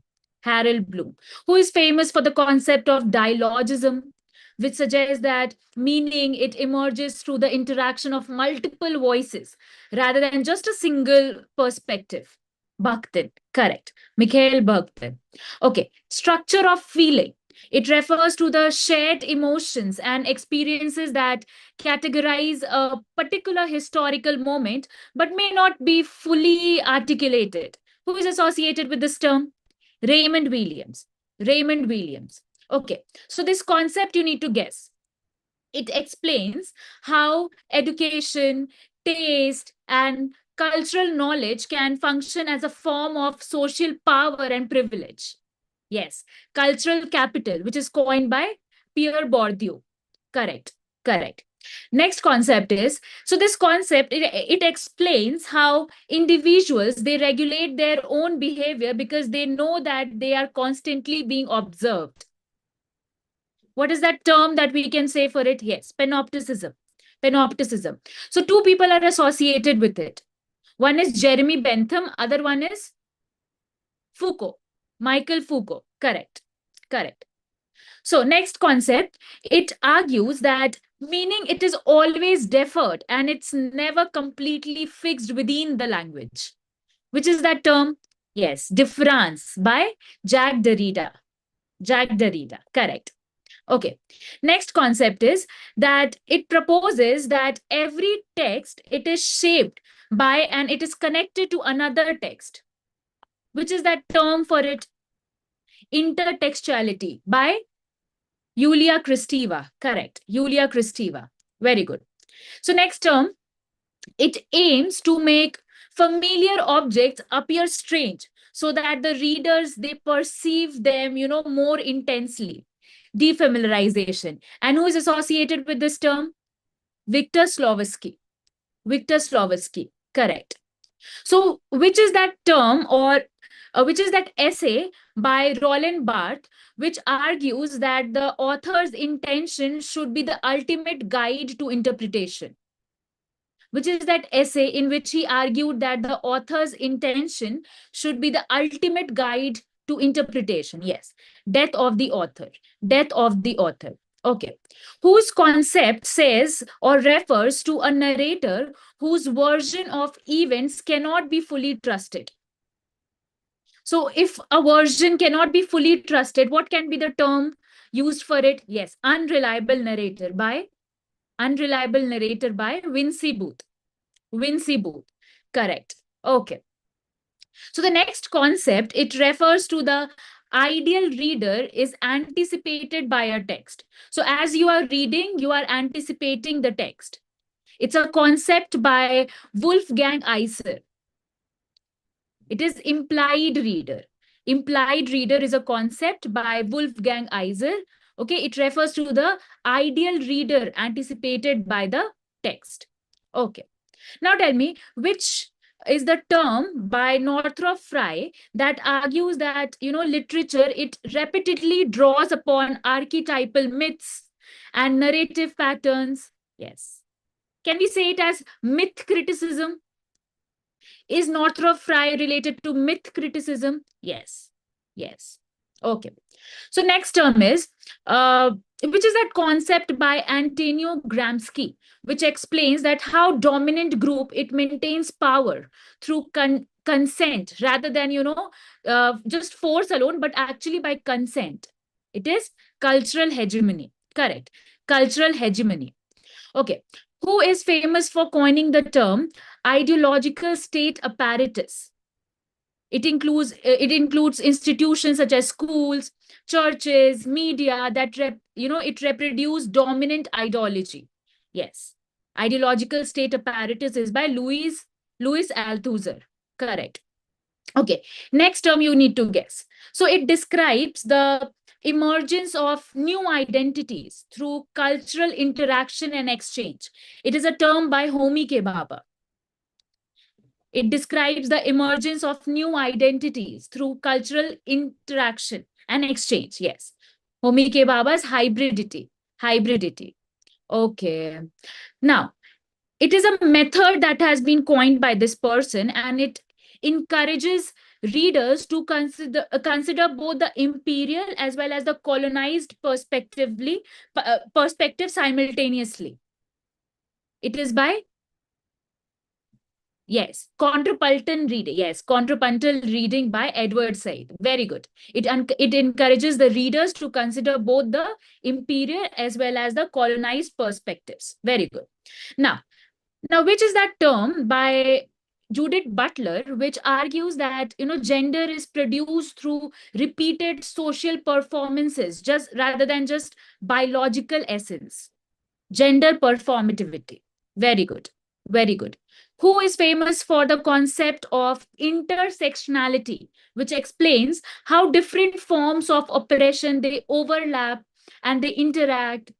Yes, Kimberly Crenshaw. Kimberly Crenshaw. Correct. Very good. Now, which is that theory which is coined by J.L. Austin? It argues that language, it can perform actions rather than just merely describe the reality. Which is that theory that he has coined? Yes, speech act theory. Very good. Yes, speech act theory. Okay, so this theory, it suggests that contemporary society increasingly, experiences copies without originals. It is the copy by John Baudelaire. Yes, simulacra. Correct. Simulacra. Okay. Next term is by Mikhail Bakhtin again. And here he describes that moments, when social hierarchies are temporarily overturned and authority is mocked. The authority over here is mocked. Yes, it is carnivalesque, which is a term which is coined by Mikhail Bakhtin. Very good. Yes. Next term is by Roman Jakobson, which seeks to the identity, the qualities that distinguish the literary language from the ordinary language. Which is that term that he has coined, Roman Jakobson, which seeks to identify the qualities that distinguish the literary language as well as from the ordinary language. Literariness. Very good. Okay, which is that term which is coined by Clifford Geertz. Okay, it involves the interpreting cultural practices by examining their broader social context and significance. Thick description. Okay. So who has said there is nothing outside the text? Who gave this statement, there is nothing outside the text? Derrida. Very good. Derrida has given this statement, there is nothing outside the text. Okay. Who has written the works like Nation and Narration? Homi K. Bhabha. In the year 1990. Nation and Narration, Homi K. Bhabha, 1990. Dialogic Imagination is a work by, it's a 4 essay. Like 4 essays are there. Dialogic Imagination, Mikhail Bakhtin. Okay, so there is another concept which challenges the rigid boundaries between the human beings, machines, and technology. It's a term by Donna Haraway. Which is that term? It challenges rigid boundaries between human beings, machines, and technology. Yes, cyborg, cyborg, correct. Okay, now tell me, Orientalism, that was published in 1978, is a work by Orientalism, Edward Said, correct. Discourse on Colonialism in 1950 is a work by Discourse on Colonialism, Amy Césaire, yes. Okay, okay. Now tell me, Anthropology and the Colonial Encounter. It is published in 1973. It's a PYQ. Anthropology and the Colonial Encounter, published in the year 1973. He is a Saudi-British cultural anthropologist who also wrote Formations of the Secular, Christianity, Islam, Modernity. He is Talal Asad. Yes, T-A-L-L, Talal Asad or Asad, A-S-A-T. Okay? Okay then. Ankita ma'am? Okay, now tell me, who is famous for the term eco-criticism? Eco-criticism. William Reucott. William Reucott. Correct. Yes. And he has said or used this term in which work? It is an essay. What is that essay's name? Literature and Ecology, an experiment in eco-criticism. Okay. Literature and Ecology, an experiment in eco-criticism. Okay. Now tell me, ecological imperialism is a term by or is a work by Alfred Crosby. Yes, Alfred Crosby. Okay. Lawrence Buell. He has also written a work on something which is related to eco-criticism. Do you know the work? The Environmental Imagination. Correct. Environmental Imagination. Very good. Harold Frum. Okay. Harold Frum has written a collection of essays. The Eco-Criticism Reader. Landmarks in the Literary Ecology. Okay. Yes. Okay. Who is famous for writing the work Black Skin, White Mask? It's a critical analysis on the psychological and social effects of the colonialism, racism on the Black people. Yes. Correct. Okay. Who is famous for Mask of Conquest? Mask of Conquest. In 1989, it explores the ideological motivations that is behind the introduction of English literary education in the British India. Very good. Wretched of the Earth. Wretched of the Earth. Yes, Frantz Fanon. Can the Subaltern Speak? 1988 work, talking about the marginalization in society. Yes, G Spivak, Gayatri Spivak. Okay. Biopolitics. Who is related to biopolitics? Foucault. Who is related to the concept which refers to the figure of bare life, stripped political and social right. It is a term which is coined by Giorgio Agamben. Yes. Agamben. Yes. Homo sacer. Homo sacer. Correct. Okay. Is Sigmund Freud related to id, ego, superego? Id, ego, superego. Yes. Yes. What is the full form of CCCS? Full form of CCCS. Center for Contemporary Cultural Studies. Yes. Established in the University of Birmingham. Yes. Ankita ma'am? Yeah. Oh.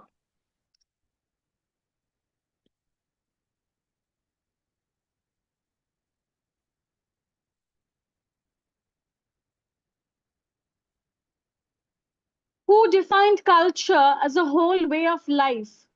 Material, intellectual, and spiritual.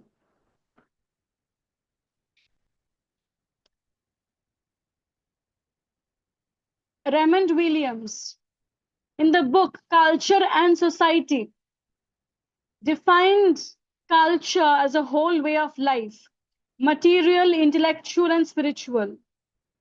Right.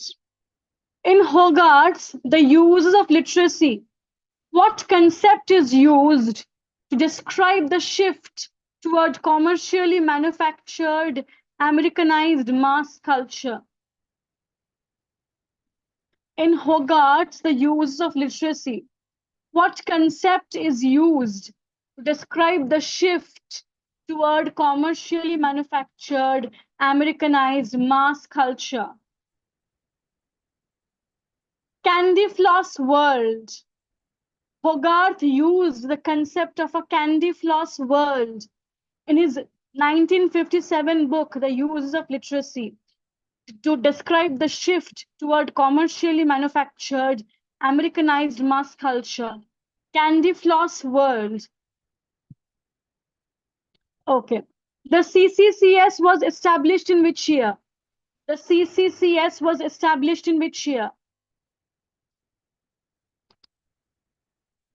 1964. 1964. Okay. Who talked about encoding, decoding? Who talked about encoding, decoding? Stuart Hall. Stuart Hall. Okay. In his seminal essay, Encoding, Decoding, Stuart Hall identified how many positions or codes from which an audience can decode a media message. How many types of positions and codes? Three. Correct. 3. Who edited the seminal essay collection Culture, Media, Language, published in 1980? Who edited the seminal essay collection Culture, Media, Language, published in 1980? It is Stuart Hall. Stuart Hall. Right.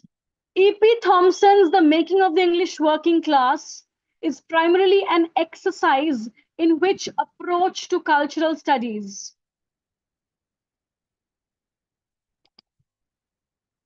E.P. Thompson's The Making of the English Working Class is primarily an exercise in which approach to cultural studies? History from Below. E.P. Thompson's The Making of the English Working Class is the foundational text for History from Below. This approach shifts the focus, the historical focus, away from elite figures, political leaders, and structural institutions to center the everyday experience, culture, and active agency of ordinary and traditionally marginalized people. So it's a major work in the approach of History from Below. E.P. Thompson was associated with the idea of history from below. Right. According to Raymond Williams, what is a residual culture? According to Raymond Williams, what is a residual culture? Something that has been formed in the past, but is still active in the cultural process. That was formed in the past, but is still active in the cultural process. According to Antonio Gramsci, which type of intellectuals are defined by their organic bond to social classes and productive processes they represent? According to Gramsci, which type of intellectuals are defined by their organic bond? Organic intellectuals. Organic intellectuals.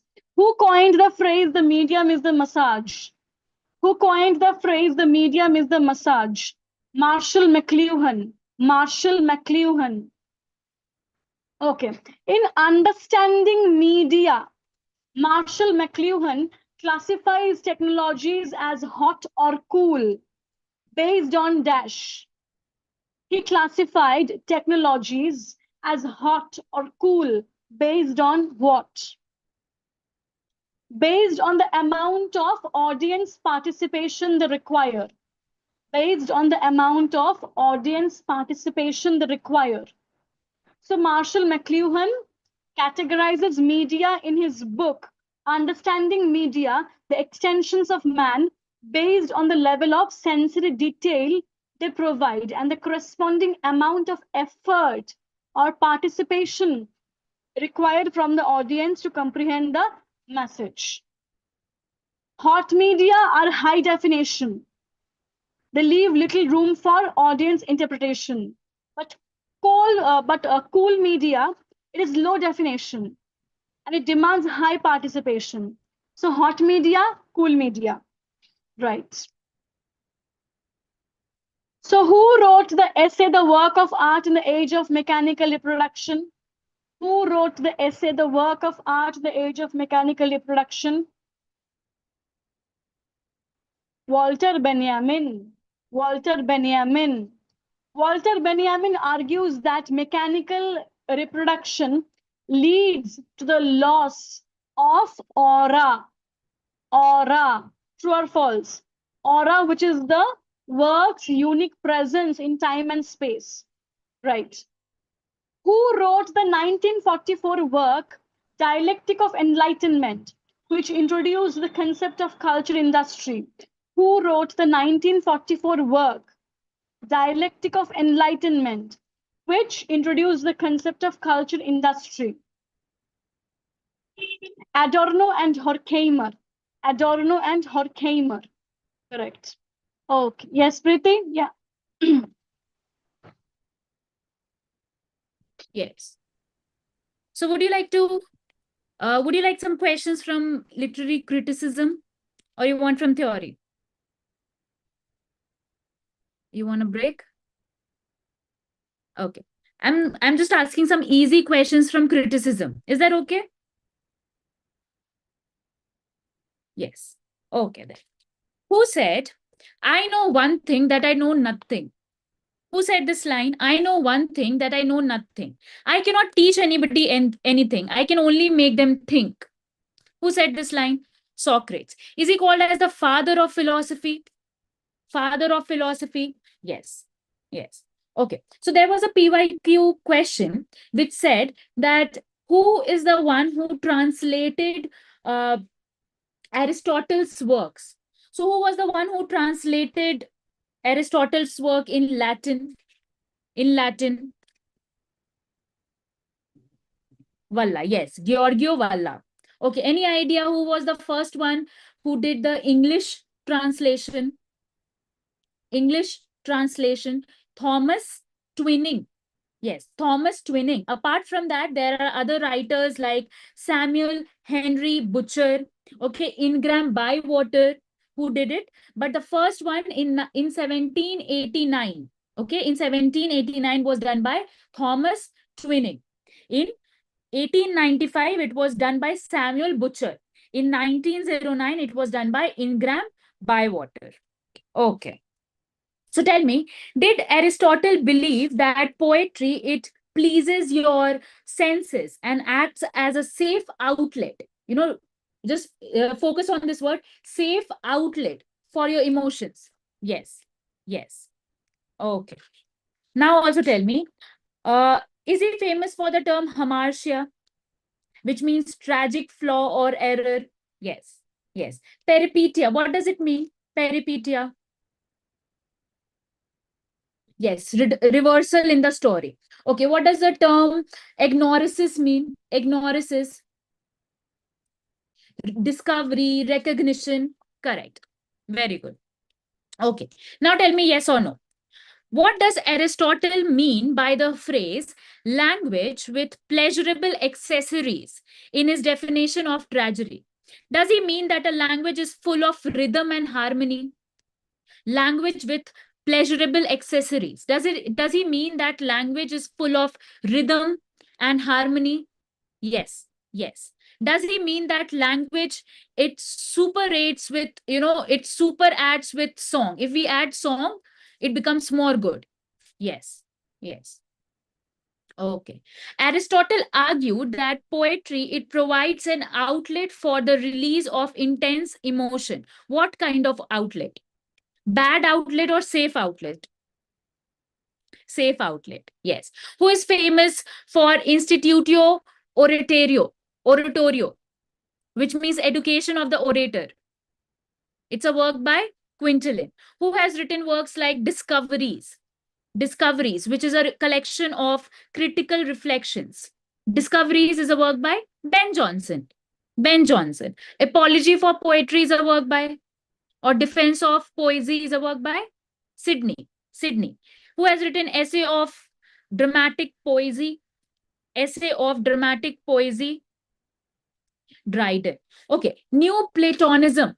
Who are the two people who are associated with New Platonism? Plotinus, one is that, and the other one is Porphyry. I'll tell you the spelling: Porphyry. Okay, Porphyry.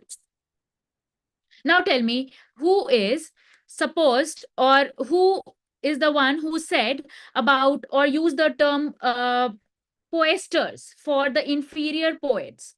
Poesters. It is Horace. Horace. Okay. Yes. Yes. Okay. Now tell me, who has written the work An Apology for Poetry, The Defense of Poesy? Philip Sidney. Philip Sidney. Has he written The School of Abuse? Has he written The School of Abuse? Yes. Yes. Correct. Okay. Did he say that the role of the poet is as a creator? Role of poet is as a creator. Yes. Yes. Okay. Who wrote Defense of Poetry? Defense of Poetry. P.B. Shelley. Who has written A Defense of Rhyme? Defense of Rhyme. Samuel Daniel. Correct. Samuel Daniel. Okay. Now tell me, where do you see this line? Therefore, compare we the poet with the historians and with the moral philosopher. And if he go beyond them both, no other skill can match him. Yes, Apology for Poetry. Apology for Poetry. Okay. Now tell me, which of the following forms of poesy offer a foil that helps us perceive the beauty of future? Is it comedy, true or false? Because comedy can see the virtue of the main characters.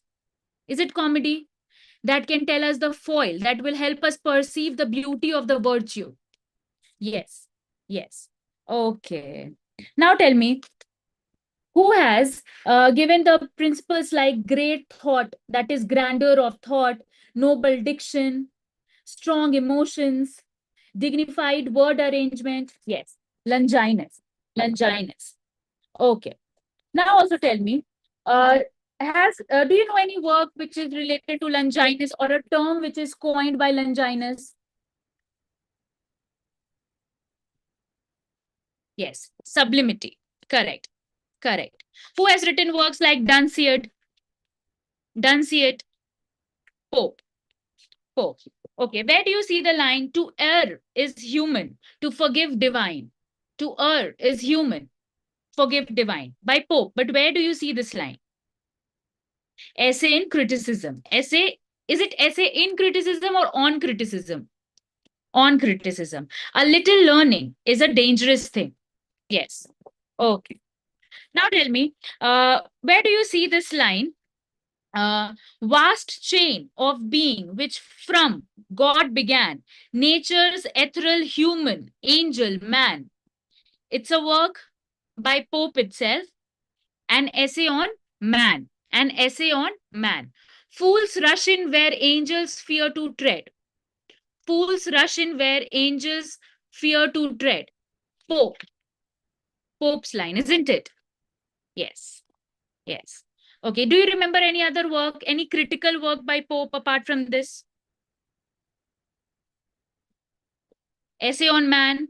Then, who has written Essay Concerning Human Understanding? Essay Concerning Human Understanding is a work by John Locke.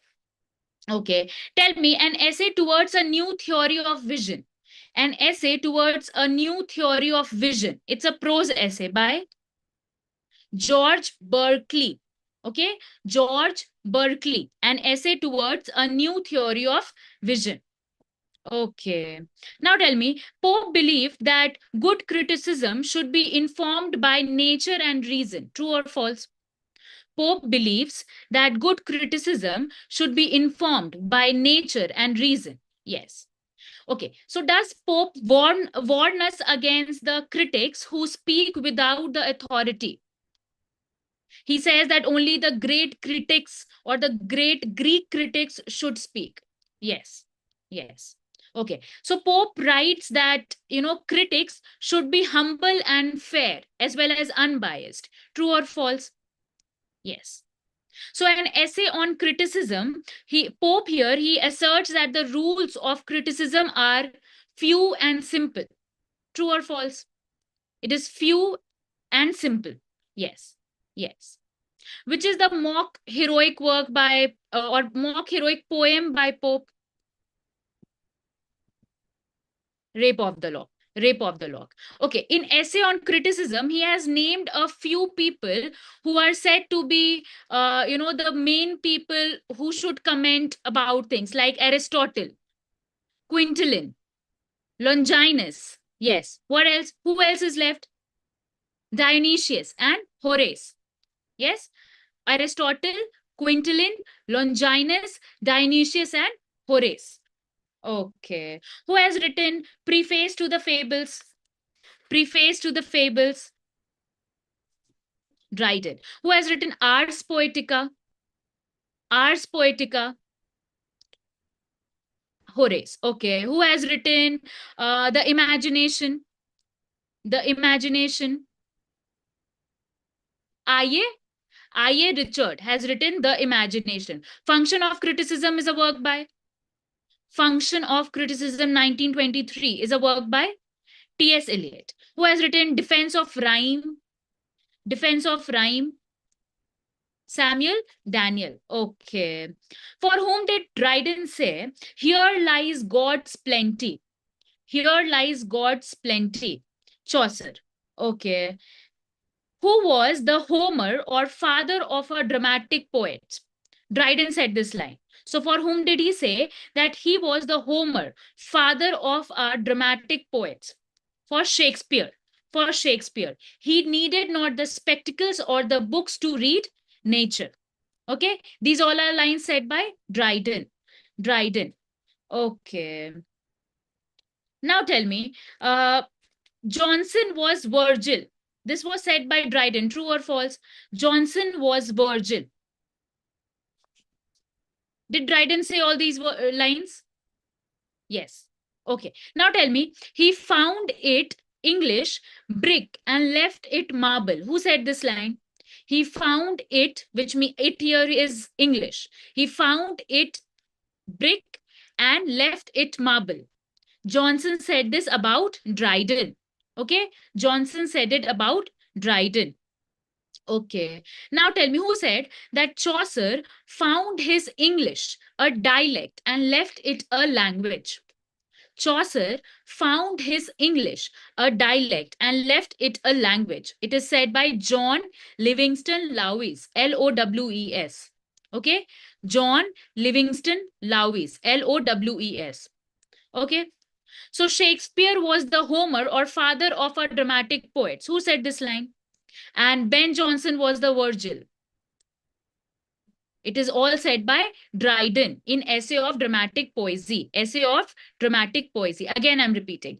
He found it brick and left it marble. It's a line said by Johnson on Dryden. This is first line. Second line is Chaucer found his English a dialect and left it a language. So this is a line which is said by John Livingston Lowes, Lowes. Okay, don't get confused between the two lines. They look similar, but they are said by different people. Okay, now tell me,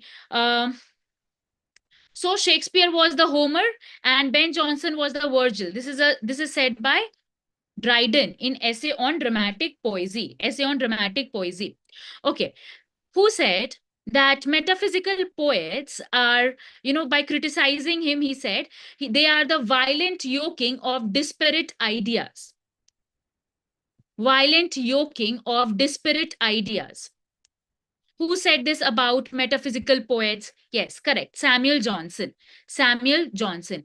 Who said that Donne, he affects the metaphysics.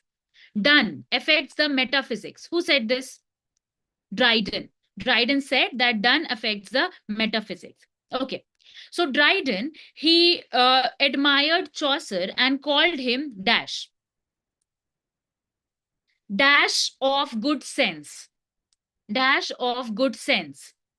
Perpetual fountain of good sense. Correct. Perpetual fountain of good sense. Has Dryden written on satire, on epic works? On satire and on epic works? Yes. Has he written of heroic plays in 1672? Of heroic plays? Yes. Yes. Okay. Now tell me, the great chain of being, what does it mean? The great chain of being. What do you understand by the term great chain of being?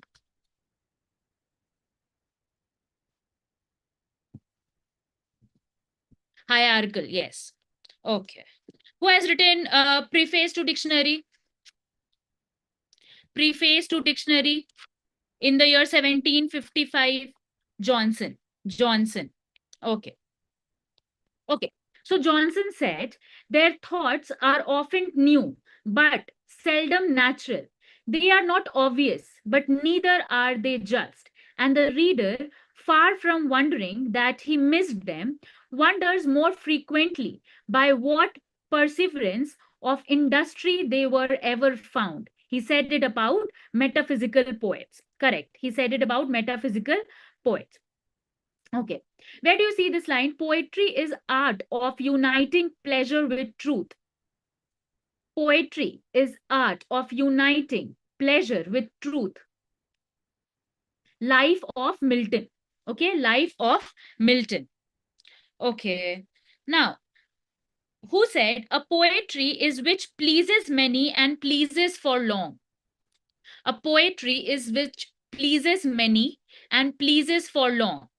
Is said by Johnson. Okay. Now, Johnson said this about who? Cowley seems to have possessed the power of giving permanence to his combinations of images. He also said his diction was often harsh, unskillfully labored, and injustice selected. He said it about Abraham Cowley. Abraham Cowley. Okay? Yes, correct. Abraham Cowley. Okay. Nothing can please many and please long, but just representation of general nature. Who said this line? Nothing can please many and please long, but just representations of general nature. Johnson said it. Correct. Johnson. Okay. Now tell me, who has written preface to Shakespeare? Preface to Shakespeare. Johnson. Did Johnson appreciate Alexander Pope and his Rape of Lock as masterful mock epic blending satire and poetic art? Did he say this? Yes. Yes. He said the Dunciad is an effective satire, yet it often seems to blend genuine criticism with personal resentment, okay, leading to somewhat distorted portrayal of its target. Now, also tell me, if Pope be not poet, where is poetry to be found? Who said this line? If Pope be not poet, where is poetry to be found? Johnson said it. Johnson said it. Okay. Now tell me, Satan is offensive to a pious ear. Who said this line? Satan is offensive to a pious ear. Johnson said it about Paradise Lost. Okay, Johnson said it about Paradise Lost. Now tell me, Johnson's dictionary was published in which year? Samuel Johnson's dictionary. in 1755. The Life of Nelson is a work by Robert Southey. When was it published? The Life of Nelson by Southey was published in 1813. 1813. Lives of the Poet is a work by Lives of the Poet, Dr. Johnson. It was published between 1779 to 1781. Correct. 1781. Okay. Ankita ma'am. Yeah.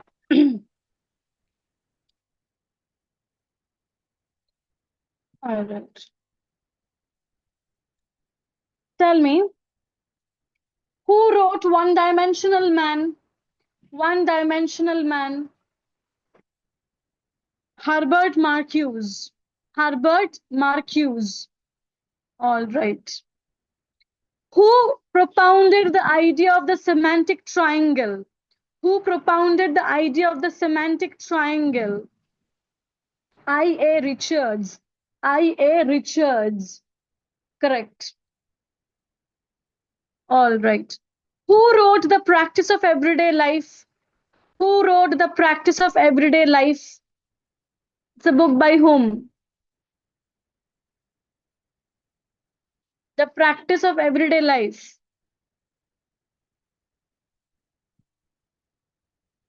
Be careful. The Practice of Everyday Life. Yes, correct. It is by Michael de Certeau. Michael de Certeau. Okay. Next, tell me.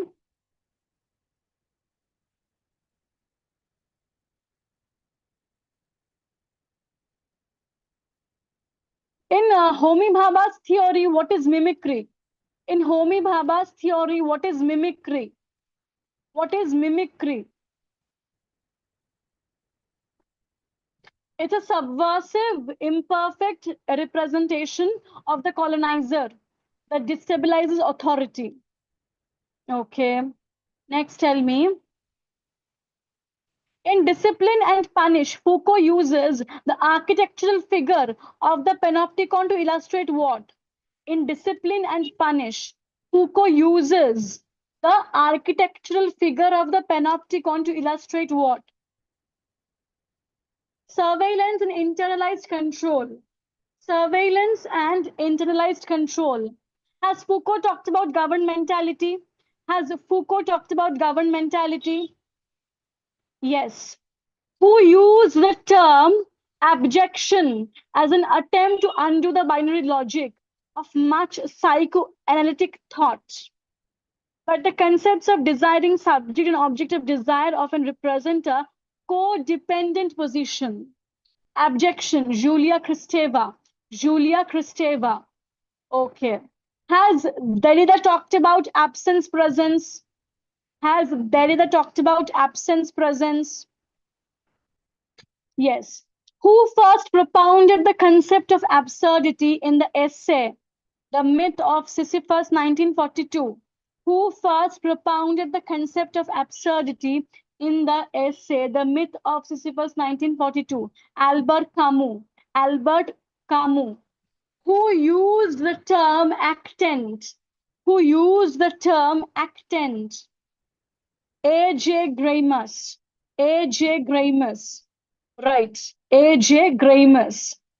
Next, tell me, who talked about affective fallacy and intentional fallacy? Who talked about affective fallacy and intentional fallacy? Wimsatt and Beardsley. Wimsatt and Beardsley. Wimsatt and Beardsley. Agitprop theater started from Russia. True or false? Agitprop theater started from Russia. True or false? True. True. Okay. Has Bertolt Brecht employed alienation effect in his plays? Has Bertolt Brecht employed alienation effect in his plays? It is called as Verfremdungs effect. Verfremdungs effect. Correct. Correct. Does alterity mean otherness in post-colonial studies? Does alterity mean otherness in post-colonial studies? Correct. Correct. So who talked about 7 types of ambiguity in 1930? Who talked about 7 types of ambiguity in 1930? William Empson. William Empson. Okay. Has Homi Bhabha talked about ambivalence? Has Homi Bhabha talked about ambivalence? Yes. Yes. Correct. Okay. Next, tell me.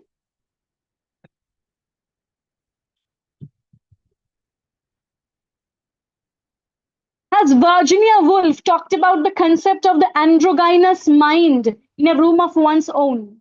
Has Virginia Woolf talked about the concept of the androgynous mind in a room of one's own? Yes. Did she borrow this idea from Coleridge? Did she borrow this idea from Coleridge? Yes. Yes. Correct. Androgynous mind. Angry Young Man movement was in vogue during which time or which decade? Angry Young Man movement, 1950s. 1950s. Correct. Correct. Okay. Next, tell me. So, who developed the concept of anxiety of influence? Harold Bloom. Harold Bloom. The book, The Anxiety of Influence, was published in. The book, The Anxiety of Influence, was published in 1973. 1973. 1973. Do you think Kubla Khan talks about the idea of anxiety of influence? Kubla Khan? Yes. Yes. Right. Is Michel Foucault associated with the idea of archaeology? Archaeology. Yes. Archaeology of knowledge. Aporia is a term from which school of theory? Aporia is a term from which school of theory? Deconstruction. Deconstruction. Right. Right. Okay. Archetype can be found chiefly in the psychoanalytic theory of. Archetype is chiefly found in the psychoanalytic theory of Carl Jung. Carl Jung. Okay. Who wrote Archive Fever? Who wrote Archive Fever? Which offers analysis of the notion of the archive in relation to particular Freudian concepts concerning memory and what Freud perceived as the hierarchical embedding of memories in the conscious and the unconscious. Archive Fever is by Derrida. Derrida. Okay. Is Wayne C. Booth a neo-Aristotelian? Is Wayne C. Booth a neo-Aristotelian? Yes. Has Walter Benjamin talked about the concept of flaneur? Has Walter Benjamin talked about the concept of the flaneur? Yes. He also talked about Arcades Project. Arcades Project. Right. Okay. Next, tell me. Who was the editor of the Scrutiny?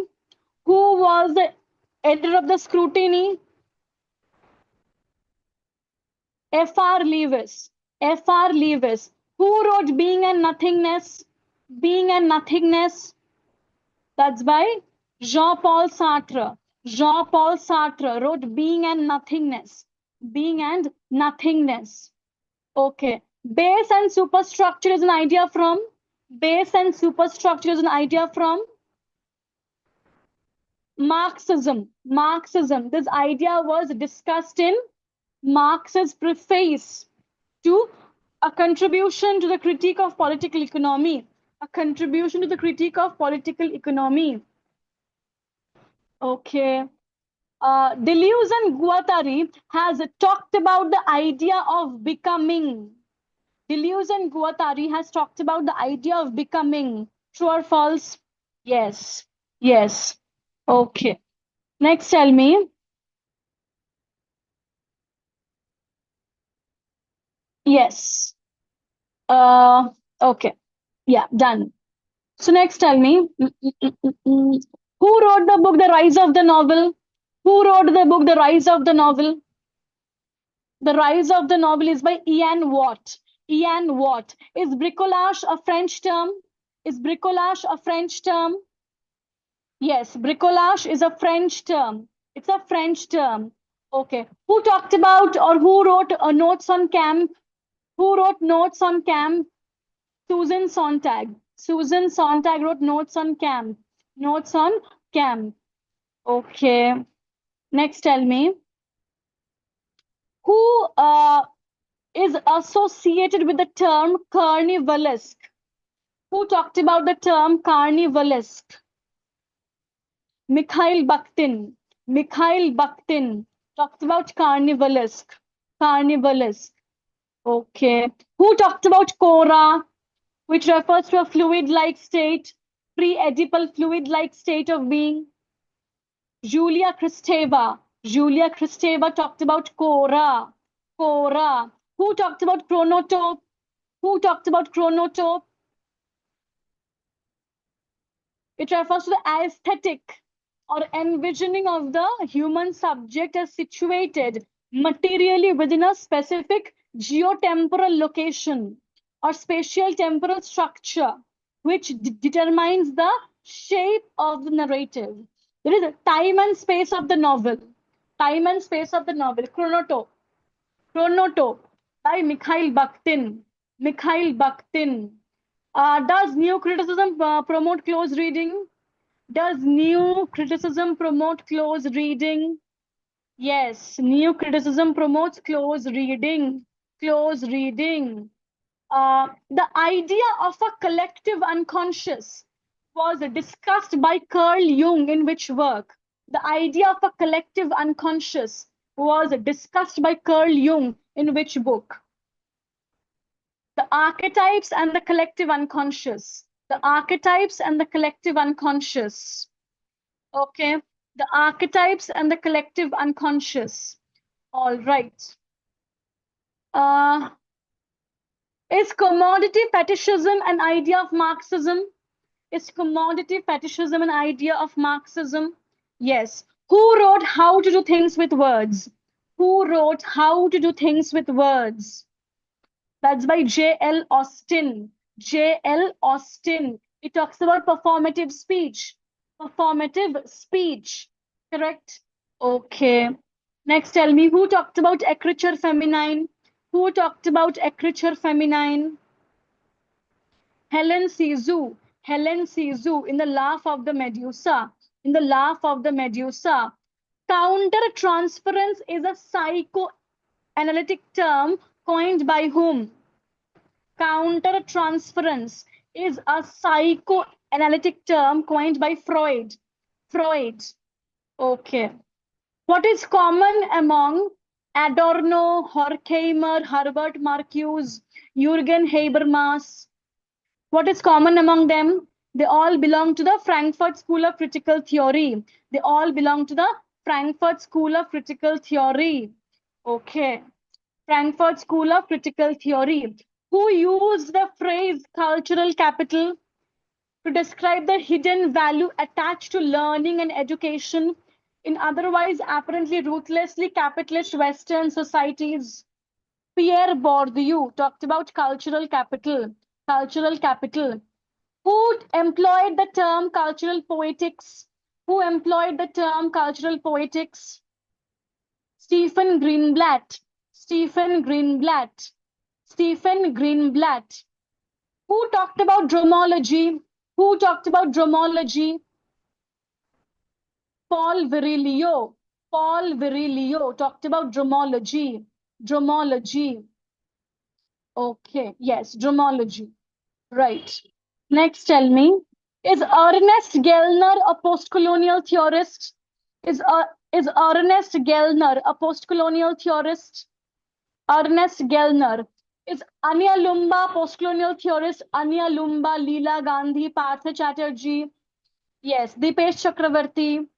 Correct, correct. Okay. Ekritz is a work by whom?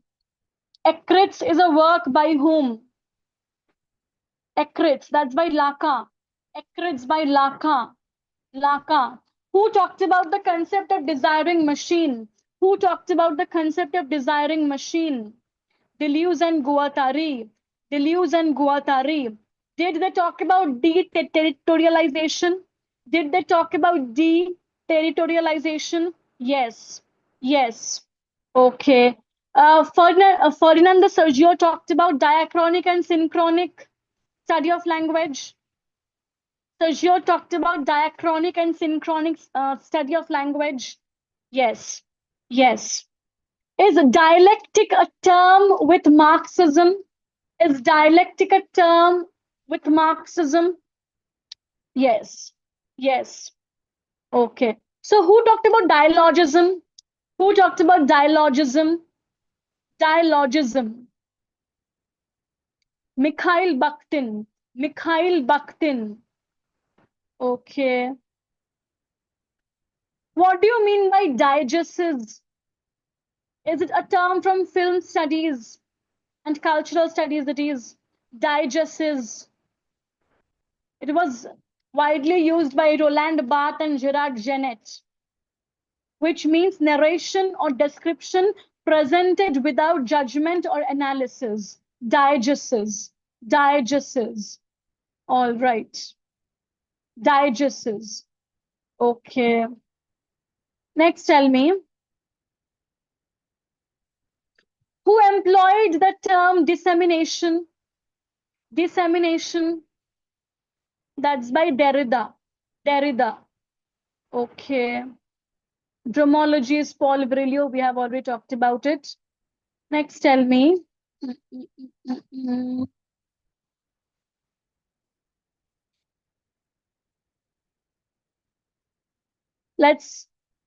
I will start with a very easy question for you all.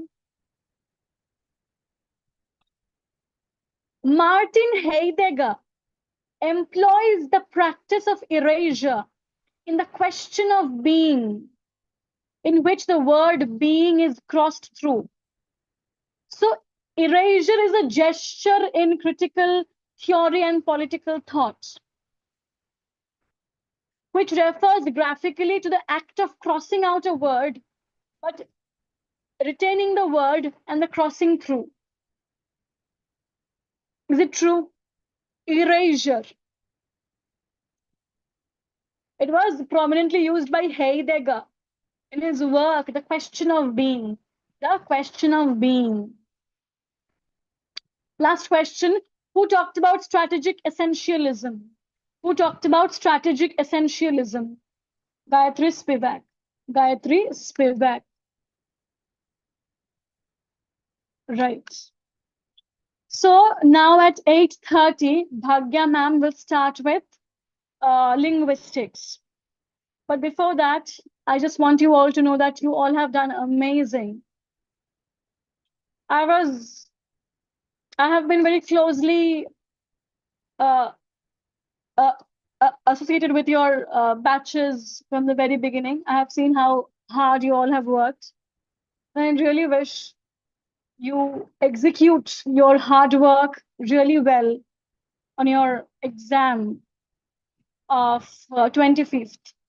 Yes, Preeti, would you like to also wish them all the best? Yes. Yes, ma'am. So all the very best, guys. Do well. Don't panic. Take your water bottle with you and relax. You'll do great. And all our blessings with you. And may you crack this exam and, message us that, ma'am, we did very good. Okay? I'm just waiting and hoping for that. All the very best. Yes. Okay. So I know, just now after this session tonight, please relax.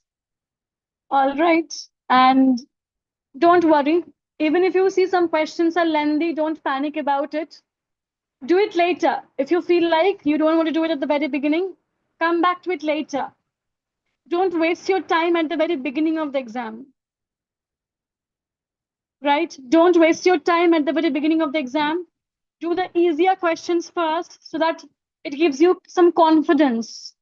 Right? Come back to the lengthier questions a bit later if you want. Read calmly.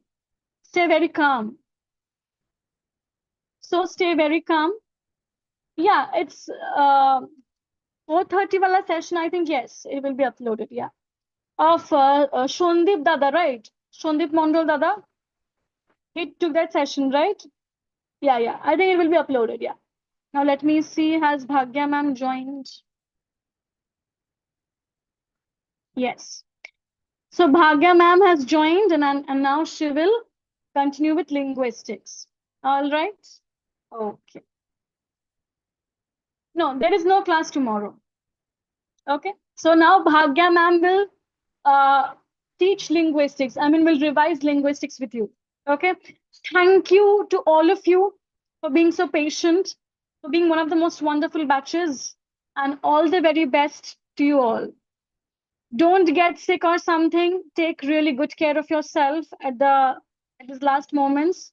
All right. All the very, very, very best. Okay. Bye. Yes. Bhagya ma'am, are you there? I have made you the host. Thank you, Tony Ankita. ma'am. Thank you. Oh.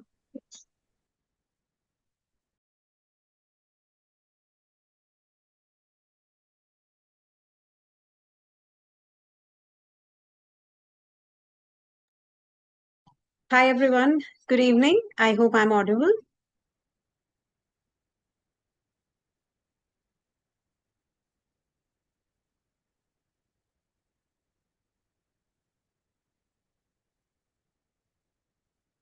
Hi. Good evening.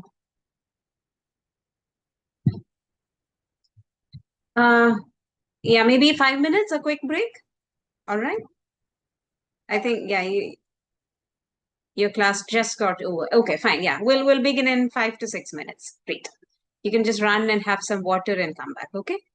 Take a quick break.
Shall we begin?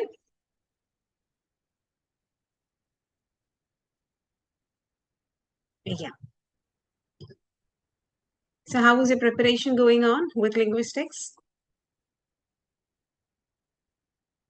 I know too much to ask. I mean, like, you have to prepare a lot, and linguistics, I am, just a little bit curious about how your linguistics preparation is going on. Not so good? Okay. Okay.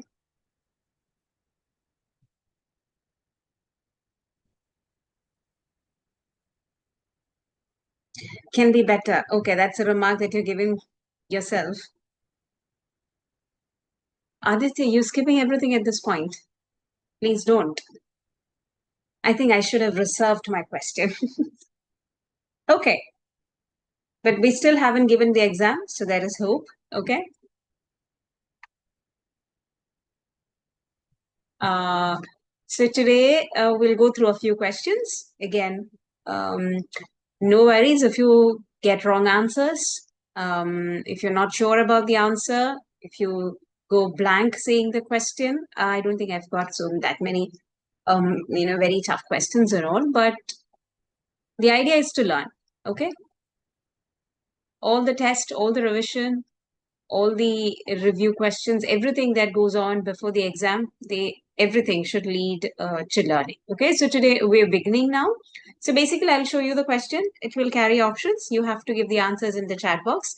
Then we discuss the answer together, and that's how we're going to progress. Okay, that's the plan. Ready? You'll be able to answer most of it. That's what I feel. Yeah. So here's the first question. Which of Saussure's concepts refer to the abstract, systematic rules and conventions of a language community independent of individual usage? See, I'm getting all the answers. That's very good. So many answers. Very good.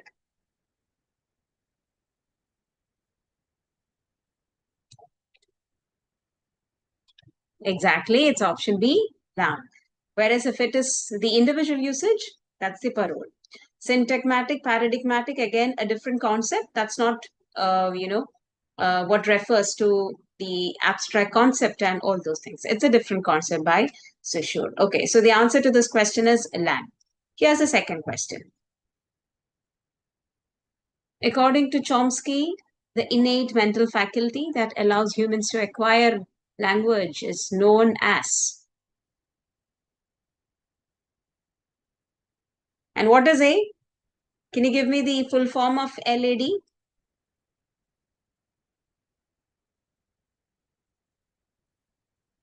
Very good. Language acquisition device. Very good. Now, whose concept is transformative grammar? Chomsky. What about universal grammar? That is also Chomsky. Yes. Transformative generative grammar, TG grammar, was a contribution by Chomsky. Universal grammar is also related to Chomsky. And whose name is associated with communicative competence? Very good. It's Delheims. It's Delheims. And can you tell me what is special about communicative competence? What does that mean? What do you mean by communicative competence? What is also taken into account, or what does it actually emphasize on? What do you mean when somebody has to be someone has to have communicative competence? Is it lexical? We talk about, see, every kind, competence in language refers to the lexical, vocabulary, the grammatical, everything.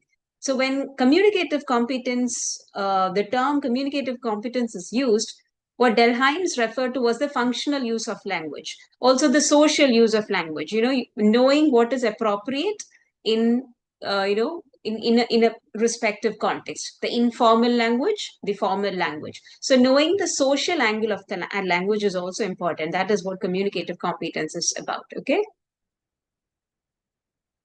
Okay. So the answer was LAD. Here's the third question. In phonology, what term describes the variant phonetic realizations of a single phoneme that do not change the meaning of a word?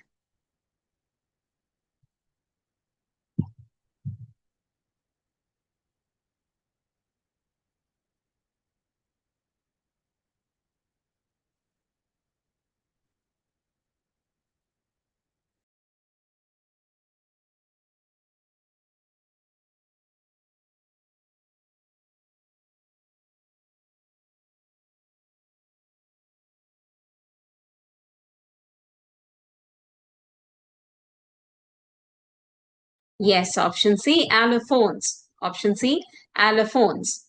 Because the aspirated and aspirated purse is one of the examples. It does not bring about a change in meaning. The difference does not bring about a change in meaning. Yes. The next question. Identify the semantic relationship in which the meaning of one word is included within the meaning of a more general word. For example, the association between the words a rose and flower. How do you categorize them? They're referred to as by a name.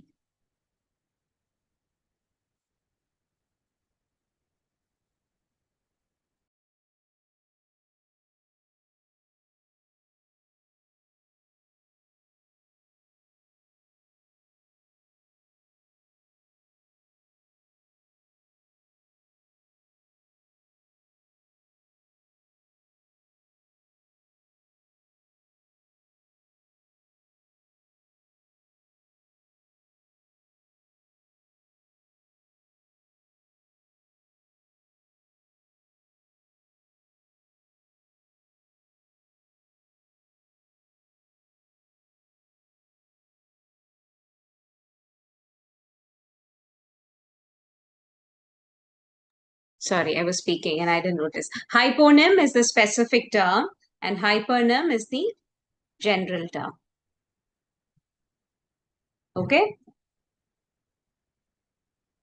Now, what are homonyms?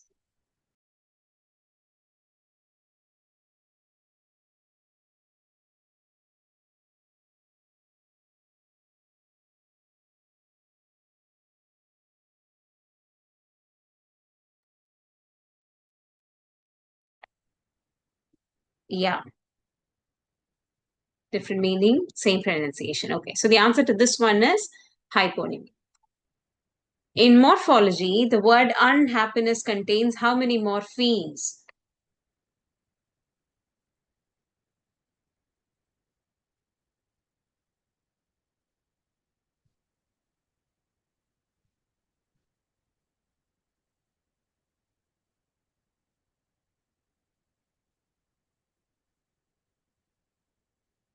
Yes. Unhappiness. Three morphemes. It contains three morphemes. Okay, please ignore that $sign. Which phonetic feature distinguishes the sound b from p in English? What is that phonetic feature?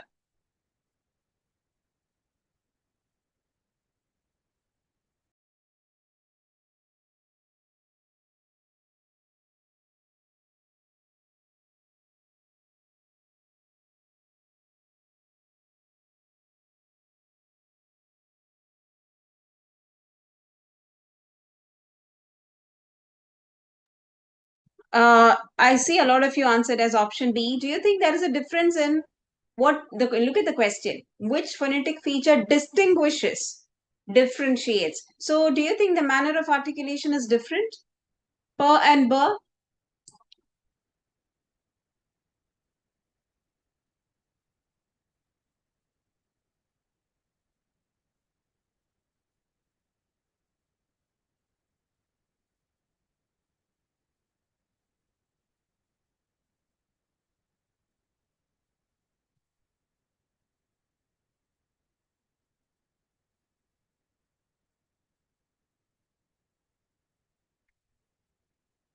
It is option D. It is option D, voicing. Place of articulation, manner of articulation are the same. Nasal, it's not, and again, they are not nasal sounds. So it's the voicing, the sound that is produced, per and ver. That's the only feature that's the phonetic feature that distinguishes it. Next question. What is the term for the smallest unit of meaning or grammatical function in a language? Smallest unit of meaning.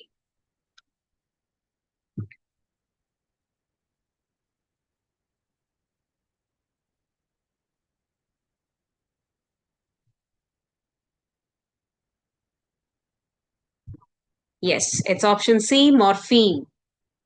Smallest unit of meaning. If it was the smallest unit of sound, it would have been, yeah, it's a phoneme then. So then what is a grapheme and a sememe? A grapheme, you remember? It's the smallest functional unit of a writing system. So we talk about the smallest unit of sound as phoneme, right? But how do we represent a phoneme? That representation is called the grapheme, the representation in the written form. So it is a letter or a group of letters. So if it is a one letter word, for example, look at the word sun. Sir is a phoneme also, right? Now, when you write S for it, it is the graphical representation, you may call it.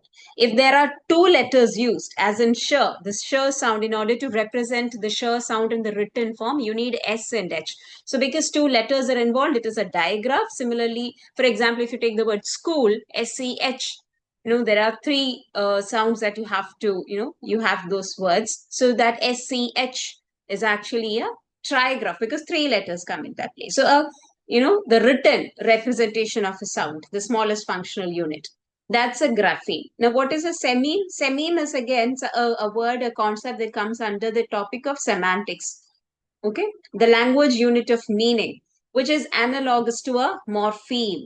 It's similar to a morpheme. How words are the building blocks of a language, we know that, but they can be broken down further into core semantic components. You remember the IC analysis and all, the immediate constituent analysis, how we can break down a sentence into the lowest, like the most indivisible form.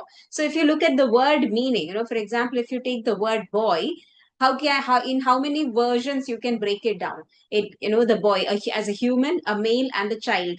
These are the ways in which you can break down that concept, the meaning into that, of that particular word boy. So sememe is a word from semantics, which means a language unit of meaning, okay, which still carries a meaning. So here's the next question for you.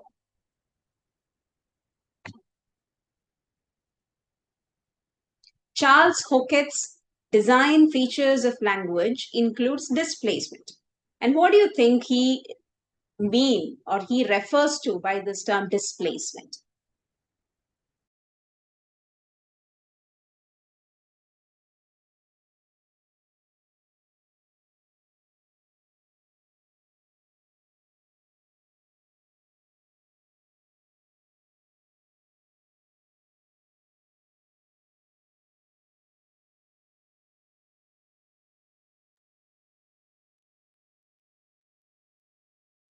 It's option C, ability to talk about things not in the immediate present. So if you remember, we discussed the features in the initial classes, when we talk about language, the initial sessions, we always discuss about we discuss the differences between animal communication and human communication. And when it comes to human communication, we say that it's a very complicated, or it's a very sophisticated system of sounds and everything. It's not just sounds that we make, because we do a lot more. We go beyond that. So displacement is a characteristic feature of human communication, which means that we can talk about something that is about to happen, or that will happen in future, or that has not yet taken place. We can move back and forth. That's why we can talk about things in the past, and we can also talk about things that will happen in the future.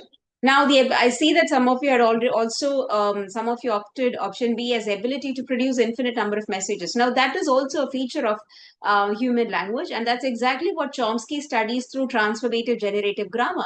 He was interested in understanding that. He said that, see, when we look at, or when we study linguistics from a structuralist point of view, very often we become restricted with the structure and form and the grammar and the framework of language. But that's not how human language is about. We talk, we create language, we talk about imaginary things. So what helps us there? How do we create sentences? That's what transformative generative grammar talks about, the ability to produce infinite number of messages. But displacement is about the ability to talk about things not in the immediate present. So Hockett's work, design features, are a set of features that characterize human language and set it apart from animal communication. Charles F. Hockett, he talks about this in his 1960s work. He originally believed that are 13 design features. While primate communication, primates, animals, utilizes the first 9 features, the final 4 features like displacement, productivity, cultural transmission, duality, they were all reserved for the human beings. Prevarication, reflexiveness, learnability, these were the characteristic features he added to the list later on. Okay, so according to him, there are 16 features that the human language carries. And that takes me to the next question.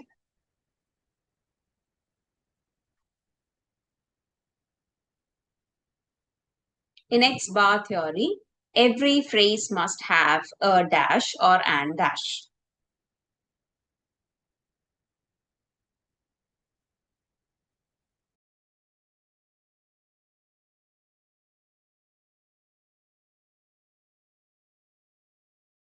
I showed you the answer, okay?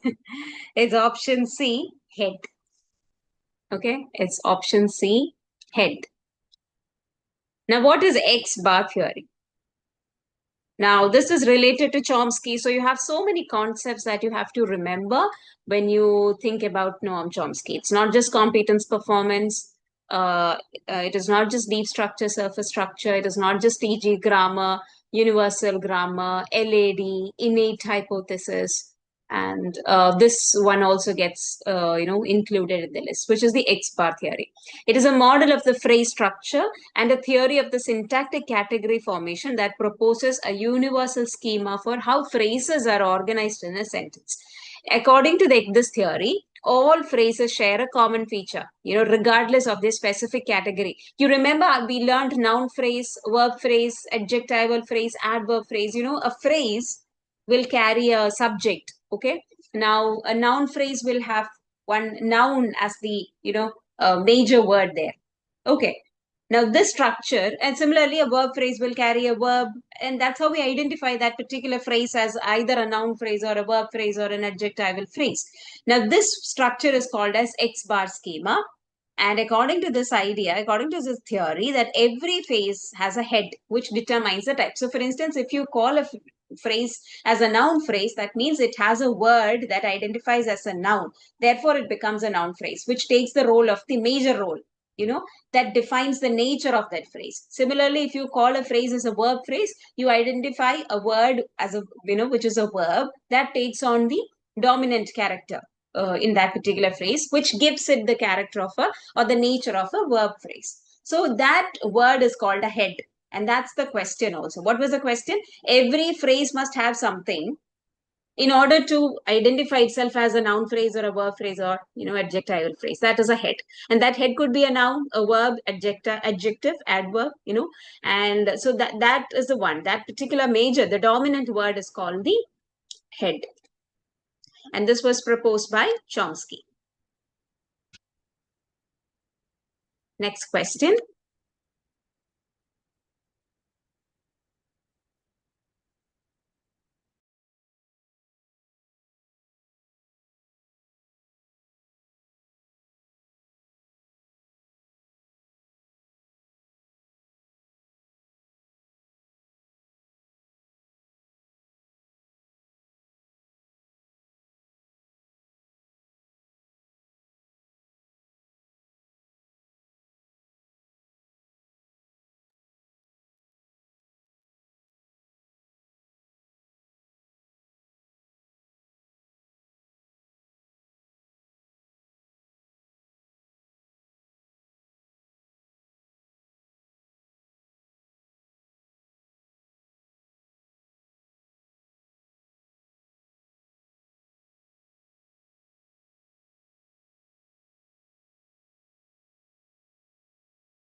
Yes, the answer is, it's actually D. I'm really sorry I got it. I highlighted the wrong answer. It's not syntagmatic paradigmatic. I don't know what I was thinking. What is syntagmatic paradigmatic? You remember? The answer is option D. You are right. I'm wrong. But what is syntagmatic and paradigmatic? Yeah, it talks about.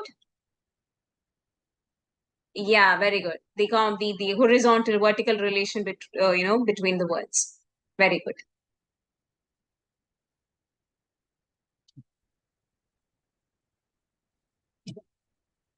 Yeah. So remember, it's a synchronic, diachronic, like all of you rightly pointed out. I highlighted the wrong option. Yes, here's the next question for you. Which of the following describes a diglossic situation?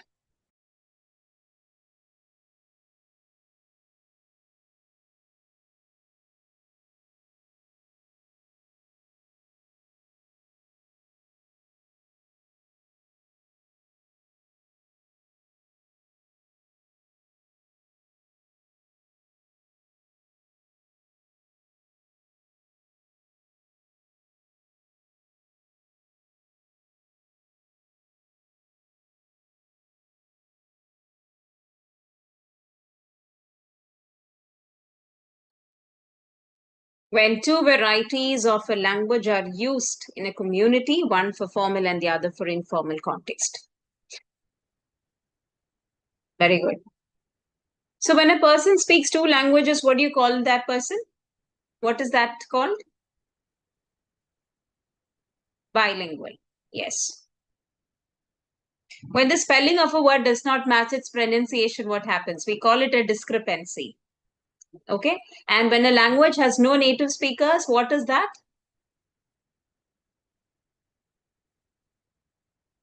A language that has no native speakers.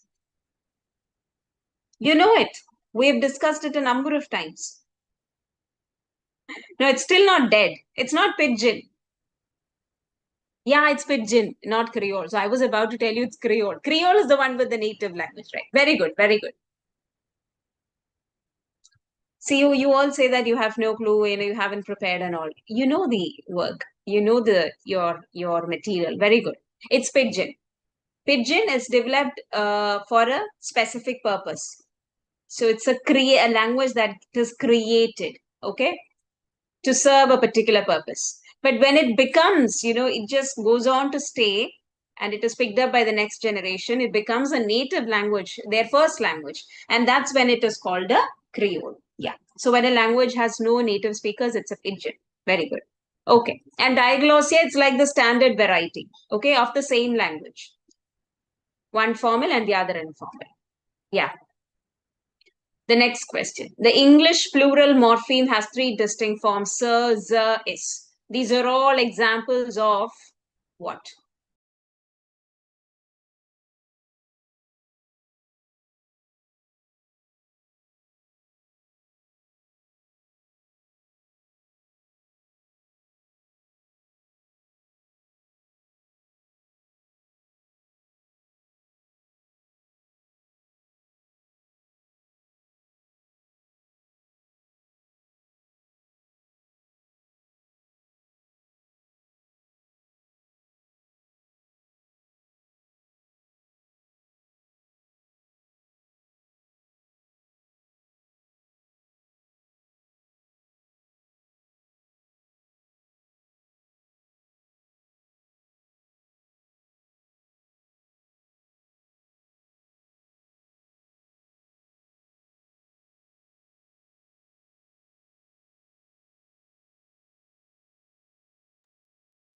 Yes, it's option D, allomorphs. Just like allophones, these are allophones. Sorry, these are allomorphs and they are, plural morphemes.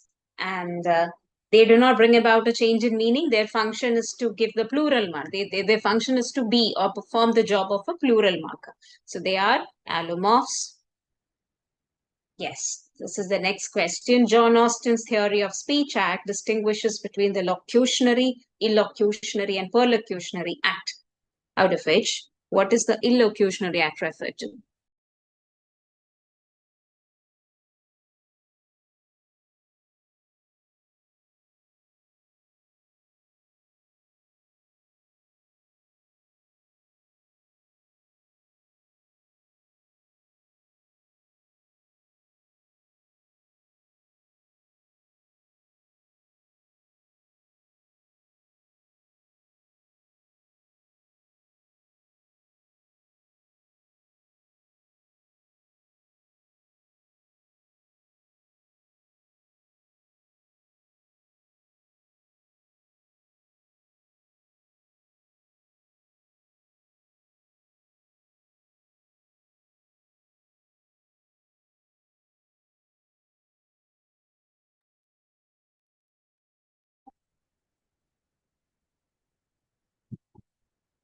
Yes. John Austin, he is very popular for the speech act theory. He speaks about the speech, how do we, the intention behind our speech. So every word, every utterance that we make, they're not just simply made. We sometimes perform actions with it, right? So that is what he talks about. And he divides them into locutionary, and perlocutionary, out of which the allocutionary act refers to the social force or the intended purpose of that utterance. Okay. So he actually wrote about this in a book titled How to Do Things with Words. I haven't mentioned that here, but you can remember that or maybe note down somewhere. How to do things with words is a very important word. That's where he talks about all these, this categorizing. So in the philosophy of language and linguistics, a speech act is an utterance considered as an instance of an action. So an utterance is not just a set of words, but something that denotes an action in a context. The context is very, very important, rather than as a mere expression of a proposition. So when you say, I resign from the job, or I resign from this thing, or I apologize for what happened, or you are fired for the action, they are not just a set of words. You are, by saying that, there is some kind of action that happens. Okay. And that also, because this according to Austin, this becomes very powerful, impactful only when it is heard in a context. It's not like you're reading it out from a textbook. When these utterances are made in a particular context, it gains an impact, gives an impact. In suitable circumstances, to perform the very act of resigning. So when you say apologize, it's not just words. You're doing that. You're apologizing. There is an action happening. So the locutionary act of producing a meaningful expression. Okay. The illocutionary act is performed in saying something, like asserting. When you say I resign, you're asserting something. You're fired. It's like a warning that sets off. And the perlocutionary act consists in its further effects on the audience, like what happens, what is the consequence of that. So John Austin and John Searle, these are the two names that you have to remember with them. Okay. So locutionary, illocutionary, and perlocutionary. Okay. So locutionary and illocutionary is related, that is more associated with the speaker, the person who speaks or makes that utterance. And perlocutionary is about the effect that has on the listener or the audience. The next question, in historical linguistics, Grimm's law explains the phonetic. That's a very easy question. Explains the phonetic changes between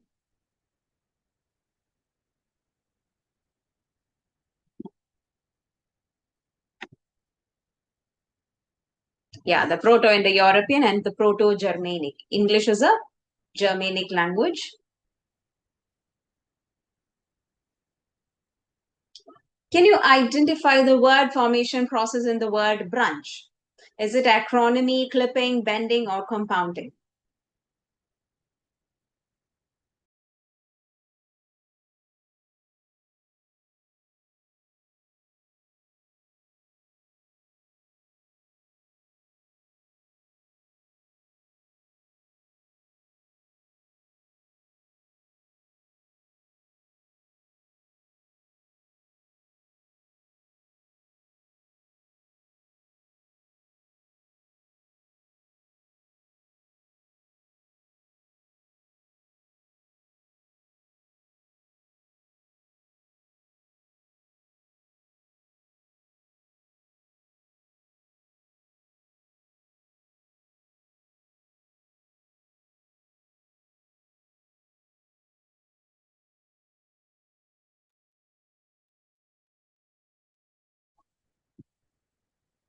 There is a mistake in the option. It's not bending, it's blending. Nobody pointed that out. Yeah, I see some of you have written it like that. It's actually blending. I think I've just a second. Yes. Again, my highlight has gone wrong. It's not compounding, it's blending. Okay. If it was compounding, give me an example of compounding. Yeah, option C. Yeah, breakfast, blackboard, friendship. Yeah, these are all in compounding. See, the difference is that in compounding, two words come together. Okay. In blending, you see there is like an assimilation happening. Okay, there is an assimilation of happening, like brunch, breakfast plus lunch, it's brunch. So you're taking from both, slightly different from compounding. Clipping, advertisement becoming ad is clipping. Okay, laboratory becoming lab, refrigerator becoming fridge. Yeah, your examination becoming exam is clipping. And acronyms, you know that. The first letters like NASA, you know, BBC, All India Radio, AIR, like that. Okay. Which semantic property causes colorless green ideously, furiously to be nonsensical despite being grammatically correct? So this phrase, the sentence, I'm sure you all know who gave this sentence. You know, yeah, that's by Chomsky. But how would you categorize this kind of a sentence? What is it from the options given? Is it a syntactic anomaly? Is it a morphological irregularity? Is it a pragmatic presupposition, or is it a selectional restriction violation? I know this sounds slightly overwhelming, all the options, but yeah, we will look at the options. Do not worry. But before that, I want all of you to make a guess if you are not sure about the answer. If you are sure about the answer, you can give the answer.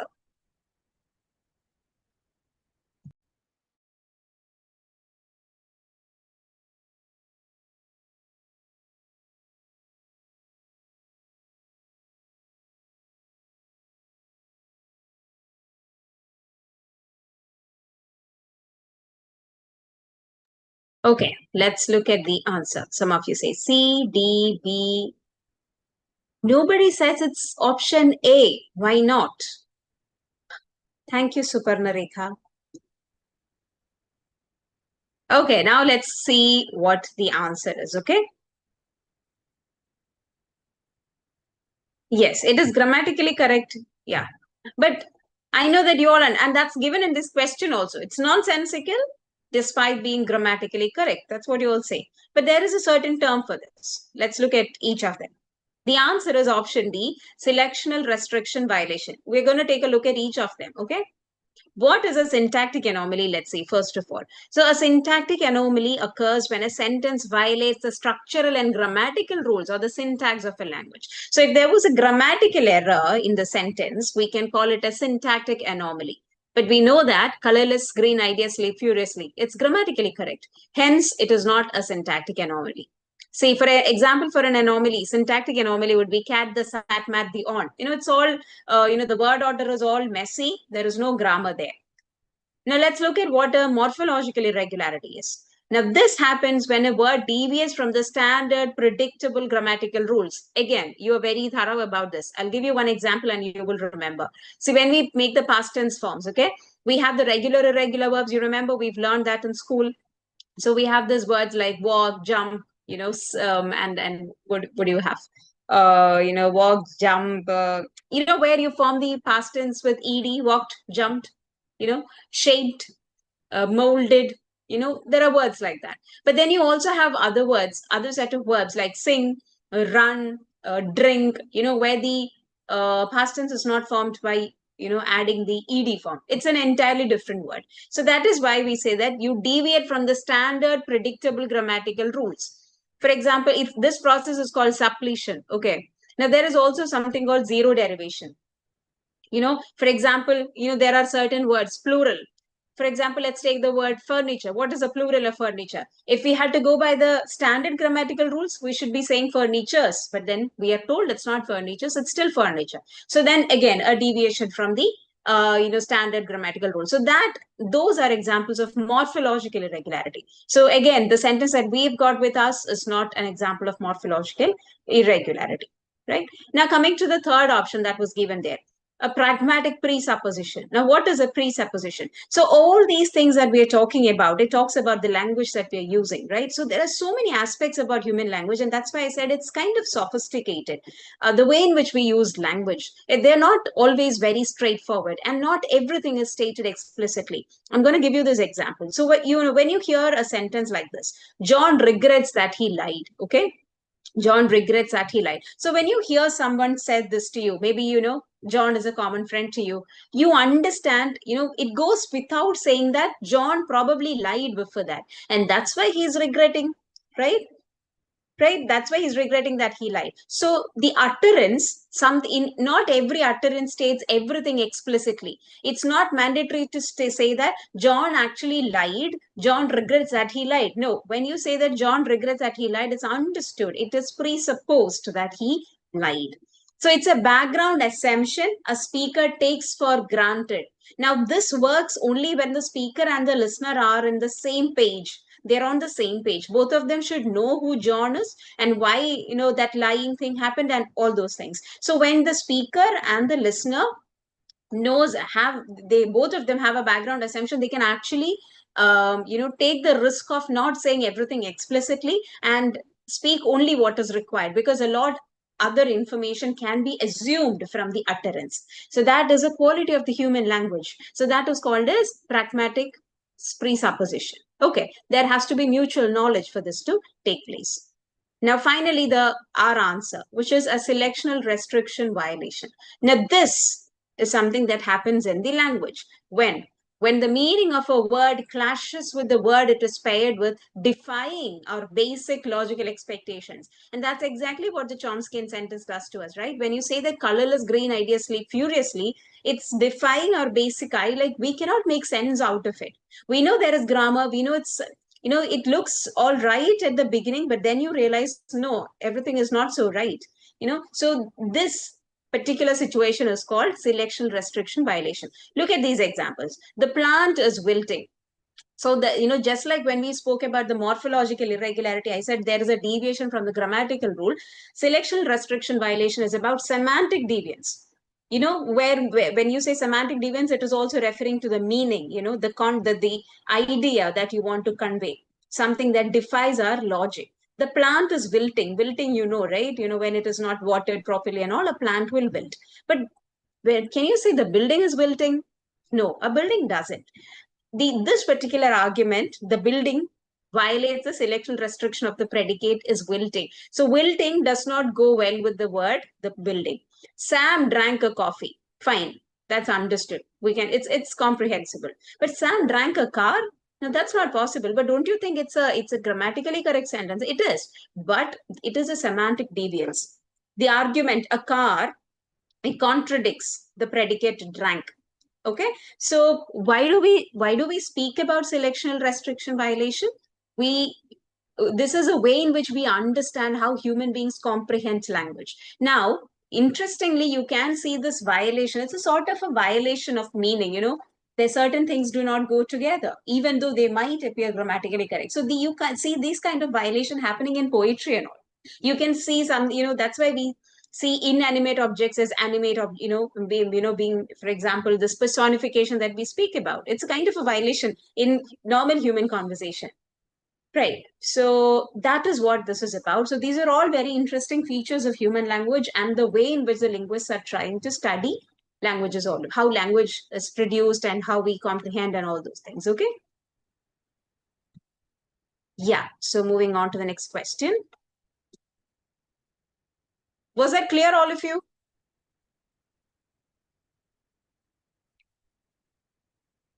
Yeah.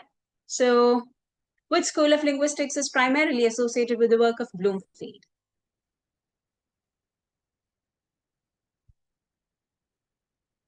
Bloomfield is a very prominent name in linguistics.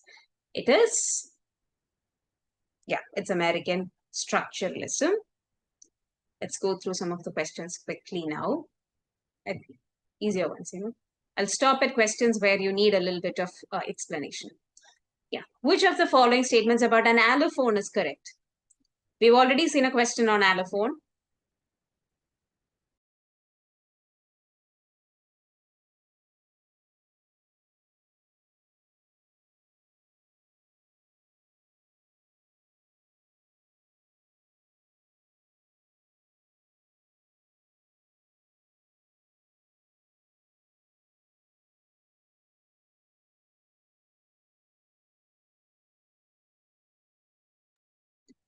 They're predictable variants of a phoneme. Some of you said they distinguish meaning. Do they? They do not. They do not. Allophones will never bring about a change in meaning. It's per and per, the aspirated, unaspirated per. Do they bring about a change in meaning? No. The variance of a phoneme. Okay. Which of the following words contain a consonant cluster at the beginning? For that, you have to think about the words in their, transcribed form. Which of the following words contain a consonant cluster at the beginning?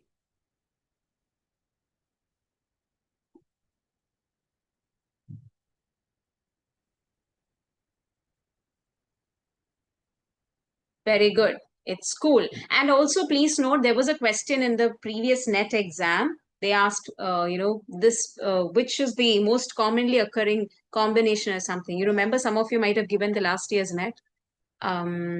If I have that question, I'll give you. So it is that begins with S. SCH, this is a prominent cluster, consonant cluster in English. Okay. So what is a consonant cluster? It's a sequence of two or more consonant sounds occurring together in a word without an intervening vowel. If you look at the other options, you see there is a vowel coming next to it. So SCH, that is the only cluster, the SCU structure. It's a trigraph also, SCH, without an intervening vowel. Which of the following concept is most closely associated with the work of the Prague School of Phonology?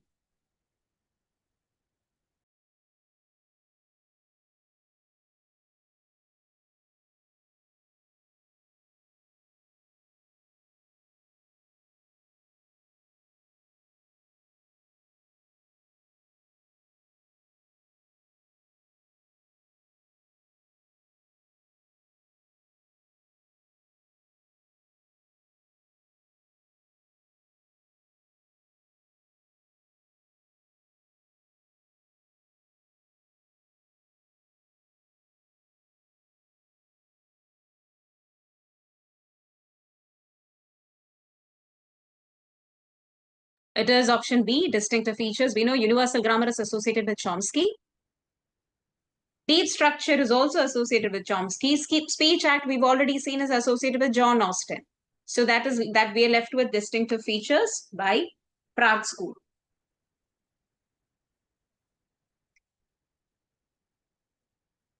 Which process is involved in forming the word teacher from teach?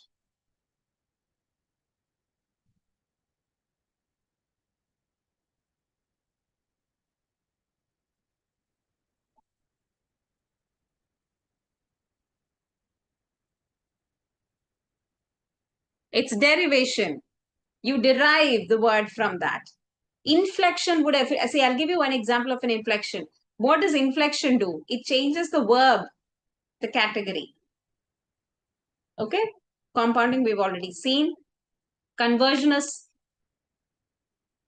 I actually forgot what conversion is. I have this example, but that is back formation. Edit to edit. Let me see. Yeah.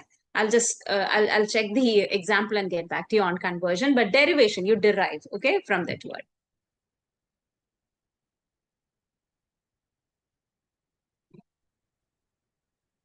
Yeah. I want all of you to match the list. You see a few names, and then you also see a few concepts given there, and you can choose the answer. Paul Grice, Edward Sapir, Saussure, Nancy Dorian.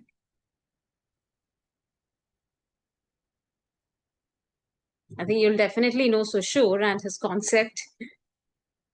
But then you have, okay. Easy to answer once you get that.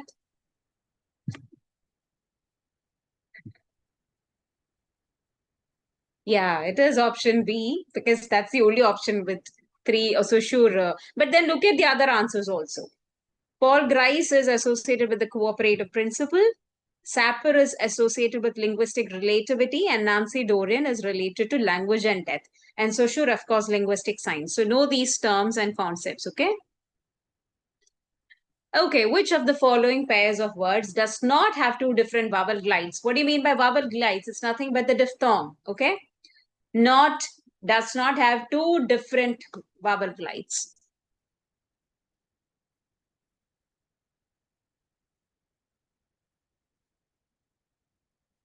That means same diphthongs. Try pronouncing the words, you will know that. Very good. Now you're getting it. Care, pure. They are not the same, not two, they're two different diphthongs. Right, freight. I-A. So it's again two different. Caught, coat. Again, caught, coat. One is a diphthong. I think the other one is a vowel. And the last one, eight. There is a similarity. Not just similarity, both the words have the same diphthong, A. So it is option A. So read the question carefully. It does not have two different vowel guys. They've just complicated a simple question. Okay? Just to test how you are able to comprehend the question. Okay, which of the following is not an example of a derivational morpheme? We just looked at a derivational term. How teacher is derived from the word, right? How they are associated, teacher and teach. Which one do you think is not derived like that?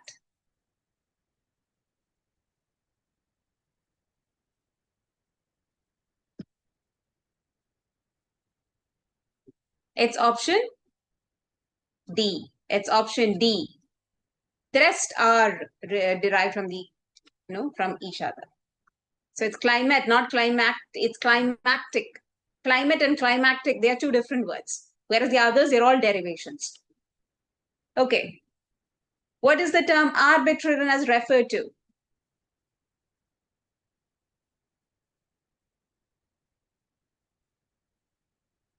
Aditi, A and C? Very good. Yeah. No, I'm just kidding. I knew it's C. You said C. There is no inherent or logical relation or similarity between any given feature of language and its meaning. So at this point, let me also remind you, these are all very basic concepts by now for you, right? Arbitrariness, the sign, signified. But let me remind you, please be thorough about the concepts, okay? Because they can actually ask you the same question in so many different ways. So if you're very thorough about the concept, you will not get trapped. You'll be able to come out of it. Okay. So please do not take these concepts for granted, thinking that, okay, I'll be able to guess the answer. They can frame the options in a very, very tricky manner. Okay. A morpheme is the smallest meaningful unit in a language. Root words and affixes are also morphemes. Two assertions. You have to read and tell me which option would you choose.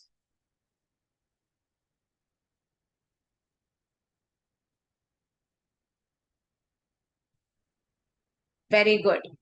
Very good. I see a lot of you answering option C.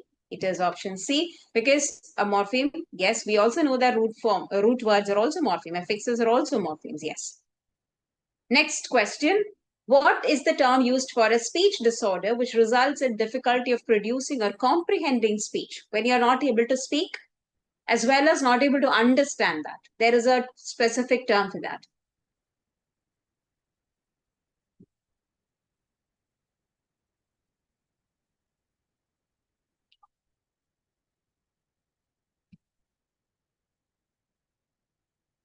It is aphasia, okay? Not B. I think a lot of you said B. B is dyslexia. It's a reading disorder. It's not a speech disorder. So let's quickly look at each of them. So anomia is a neurological condition, okay? When you're not able to recall, you're not able to remember the names of people, objects, or anything. They know what an object, you can name it, you cannot name it, but you can describe the object, okay? You struggle to retrieve a specific term for it. It is commonly caused by brain injury, stroke, or neurodegenerative diseases. That is anomia. So remember these terms: neurological condition, inability to recall names. Now, dyslexia is a learning disability and you cannot process the written language. Your reading, writing, and spelling is always challenging. It has nothing to do with your comprehension. You will be able to comprehend well. Now, allogia is again a poverty of speech, is a communication difficulty. Look at how they are phrased. It's a communication difficulty characterized by a significant reduction in the amount or content of speech. It's not a matter of shyness, but rather a symptom of disrupted thought process, probably because of some health condition. Your thoughts are getting disrupted, which eventually affects the way, the speed of your speech. So you pause, you stay silent for a lot of time. It's not because you're running short of words, because your thought process gets broken or affected. And finally, aphasia, it's again a neurological disorder caused by brain damage that impairs a person's ability to speak, write, and understand language, both spoken and written. Again, sometimes caused by brain injury, stroke, and all those things. Okay. So it's aphasia, the question, the answer. A standard language is a prestige variety that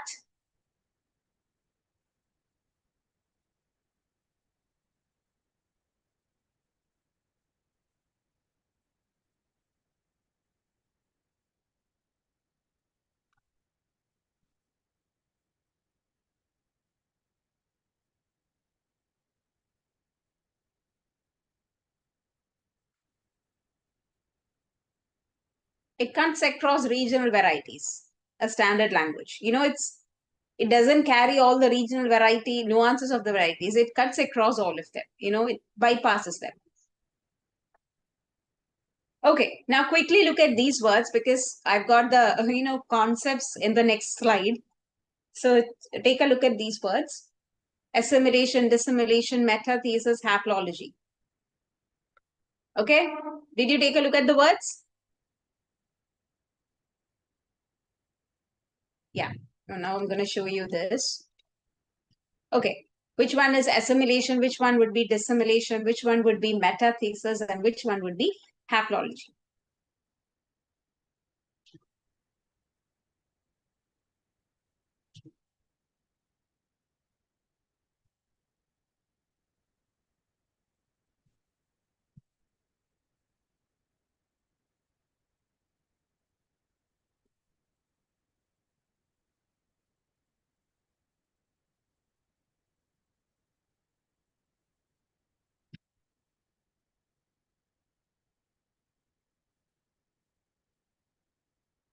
Did you get the answers? B1, A3 assimilation is A2. The first one is assimilation. Very good. B3, C4, and D1. Let's.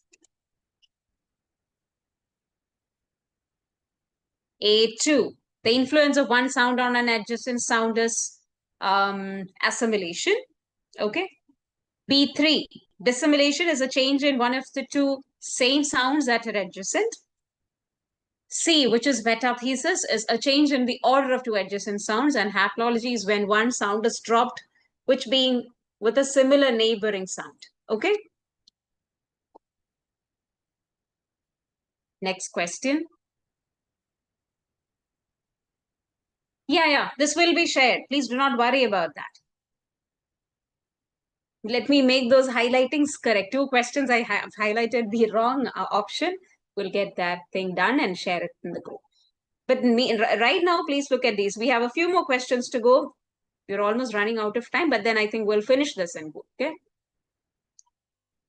Semantic relationship can be expressed between these words. Door, room, rose, flower, dog, animal. We've already looked at this. Yeah, it's hyponymy. Very good. Which of the following refers to the relation between two phonetically similar speech sound such that replacing one sound by another makes a difference in the meaning of the words?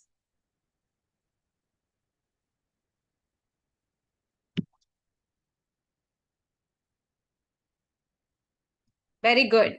It's a minimal pair. It's a minimal pair. Bat, pat, sit, bit, pit. They're all minimal pairs. There is a difference only in one phoneme, but that has also brought about a change in the meaning. Minimal pair. Now, what is a calque? I think I've mentioned calque in the class, if you remember. It's a linguistic term because, see, when we talk about history of English language, we talk about loan words. And cal comes in that particular context. So when it so happens that sometimes when you borrow from a different language, you borrow it and then you translate it. For example, the word skyscraper. Okay, I think it's taken from German. And we have adopted, in Malayalam, we call it Ambarachumbigal. You know how skyscraper is again translated. But there are also certain terms that we have borrowed and we've not translated it. For example, see, mayonnaise is mayonnaise. We know that it's not an English word, it's a French word, if I'm not wrong. It's a culinary term, right? And we even in Malayalam, we say mayonnaise.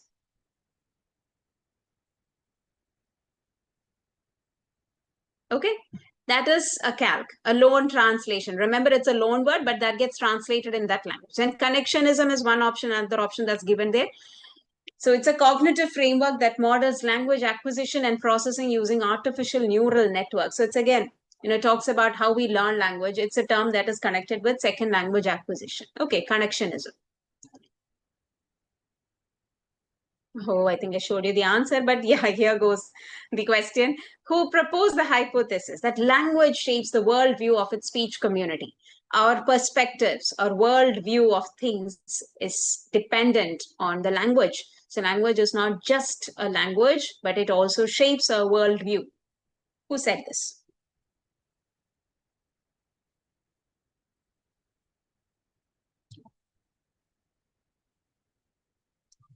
Yes, the Sapir-Whorf hypothesis. This suggests that the structure of a language heavily influences and determines the worldview and the cognitive process of its speech community. It's also known as the principle of linguistic relativity. What is the approach to language teaching that focuses on language functions and communicative competence? A question from ELT. Quickly.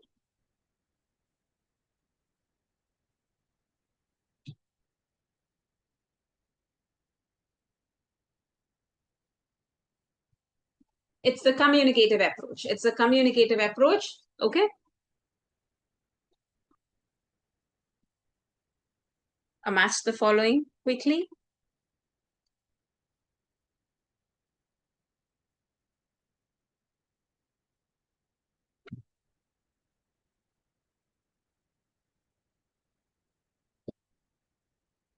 Language, again, like I said, if you can take a look at the words, I'll show you the author's name now. Shall I move to the next slide? Yeah, C is definitely Saussure, of course. So I'm going to show you the next one. So you have Edward Sapir, Saussure, Chomsky, and Roman Jakobson.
A1, B3, C2, D4.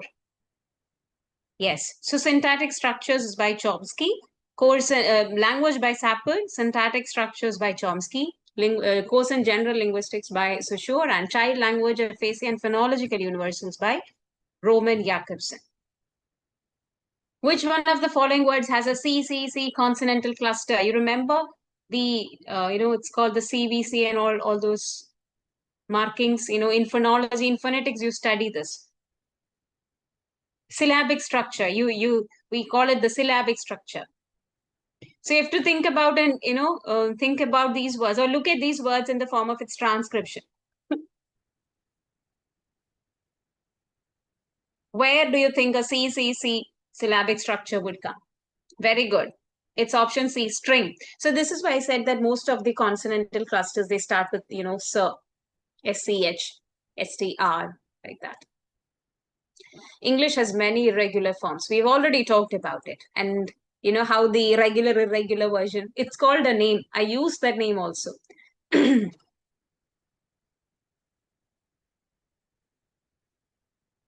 When we do not, when we deviate from the standard grammatical forms, we call it a name. And what is this process? It's called suppletion. Okay? It's called suppletion.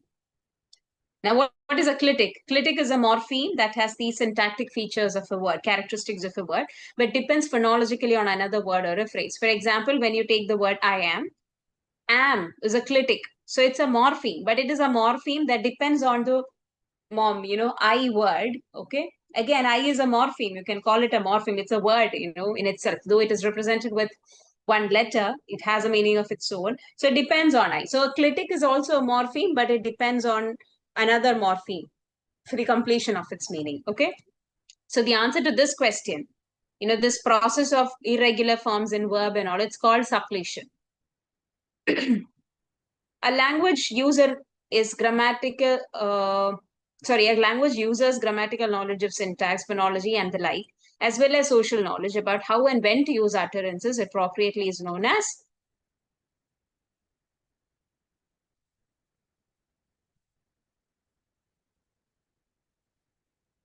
no question marks allowed with the option. By now you should know because we've already looked at this question. We started, I did give you, that's okay, Saubhagya, I'm just saying, It's communicative competence. And whose concept is communicative competence? Yeah, very good. Delheim's. Which among the following pairs are velar plosives? Velar plosives. Velar. So think about that picture. This speech mechanism, production. Velar, where does it come? And plosives. Plosives are consonants. Very good. It's option D, K, G. Remember, for the last year's net, there were a lot of questions from phonology, phonetics, these areas, the micro-linguistics as we call them. And the last question of the day, which of the following sounds are articulated with a stricture of intermittent closure? These are all, the options given here. We are talking about consonants. Some of them are, one is about vowel glides and all, but intermittent closure, constant tapping. Very good. I think that word was a giveaway and you got the answer. Trills. Trills. The trill R. You remember the trills? Yes. Yeah. Very good. So 40 questions in 40 minutes. I think we started around 9:37 or something. Not bad. And you all did a very good job. Was it very confusing? Did you feel like, do you get the feeling that, okay, I have some idea in linguistics? Okay. Does that help you in learning more? Now will you be spending a little bit more time for linguistics? You can, right? Now you don't feel all that bad. Yeah. So that's why I said, please do not underestimate yourself and leave out linguistics altogether. You can study. Okay. Yeah. Thank you. And yeah, please do not worry about that.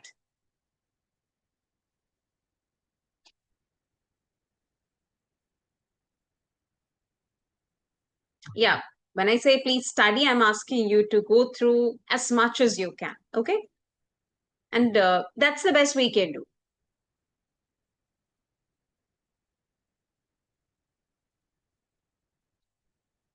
Yeah, and that's the only thing that's needed. Try as much as you can. That depends on each one of you. There is no set standard or anything. Okay, because it's very important that you do not forget what you already know. That is very, very important. So you know a lot of things already. Ayaz, I've already answered your message. I think I've said this a number of times that I will share it. So please do listen to what I was also saying. Oh, that's the last class. Okay. Thank you so much for being such active, enthusiastic participants and learners.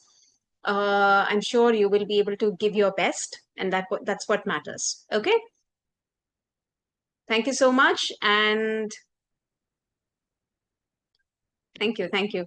Very nice of you to say that. It's very important that you just like Ankita ma'am said, please take care of yourself. Do not stress out. Okay. Make sure you should be very sensible enough to understand that stressing will only make you forget things, and we don't want that. So try whatever is possible, we will do it. And that's the only thing that matters. Okay. Thank you so much. All the best, everyone. Write the exam well. Okay.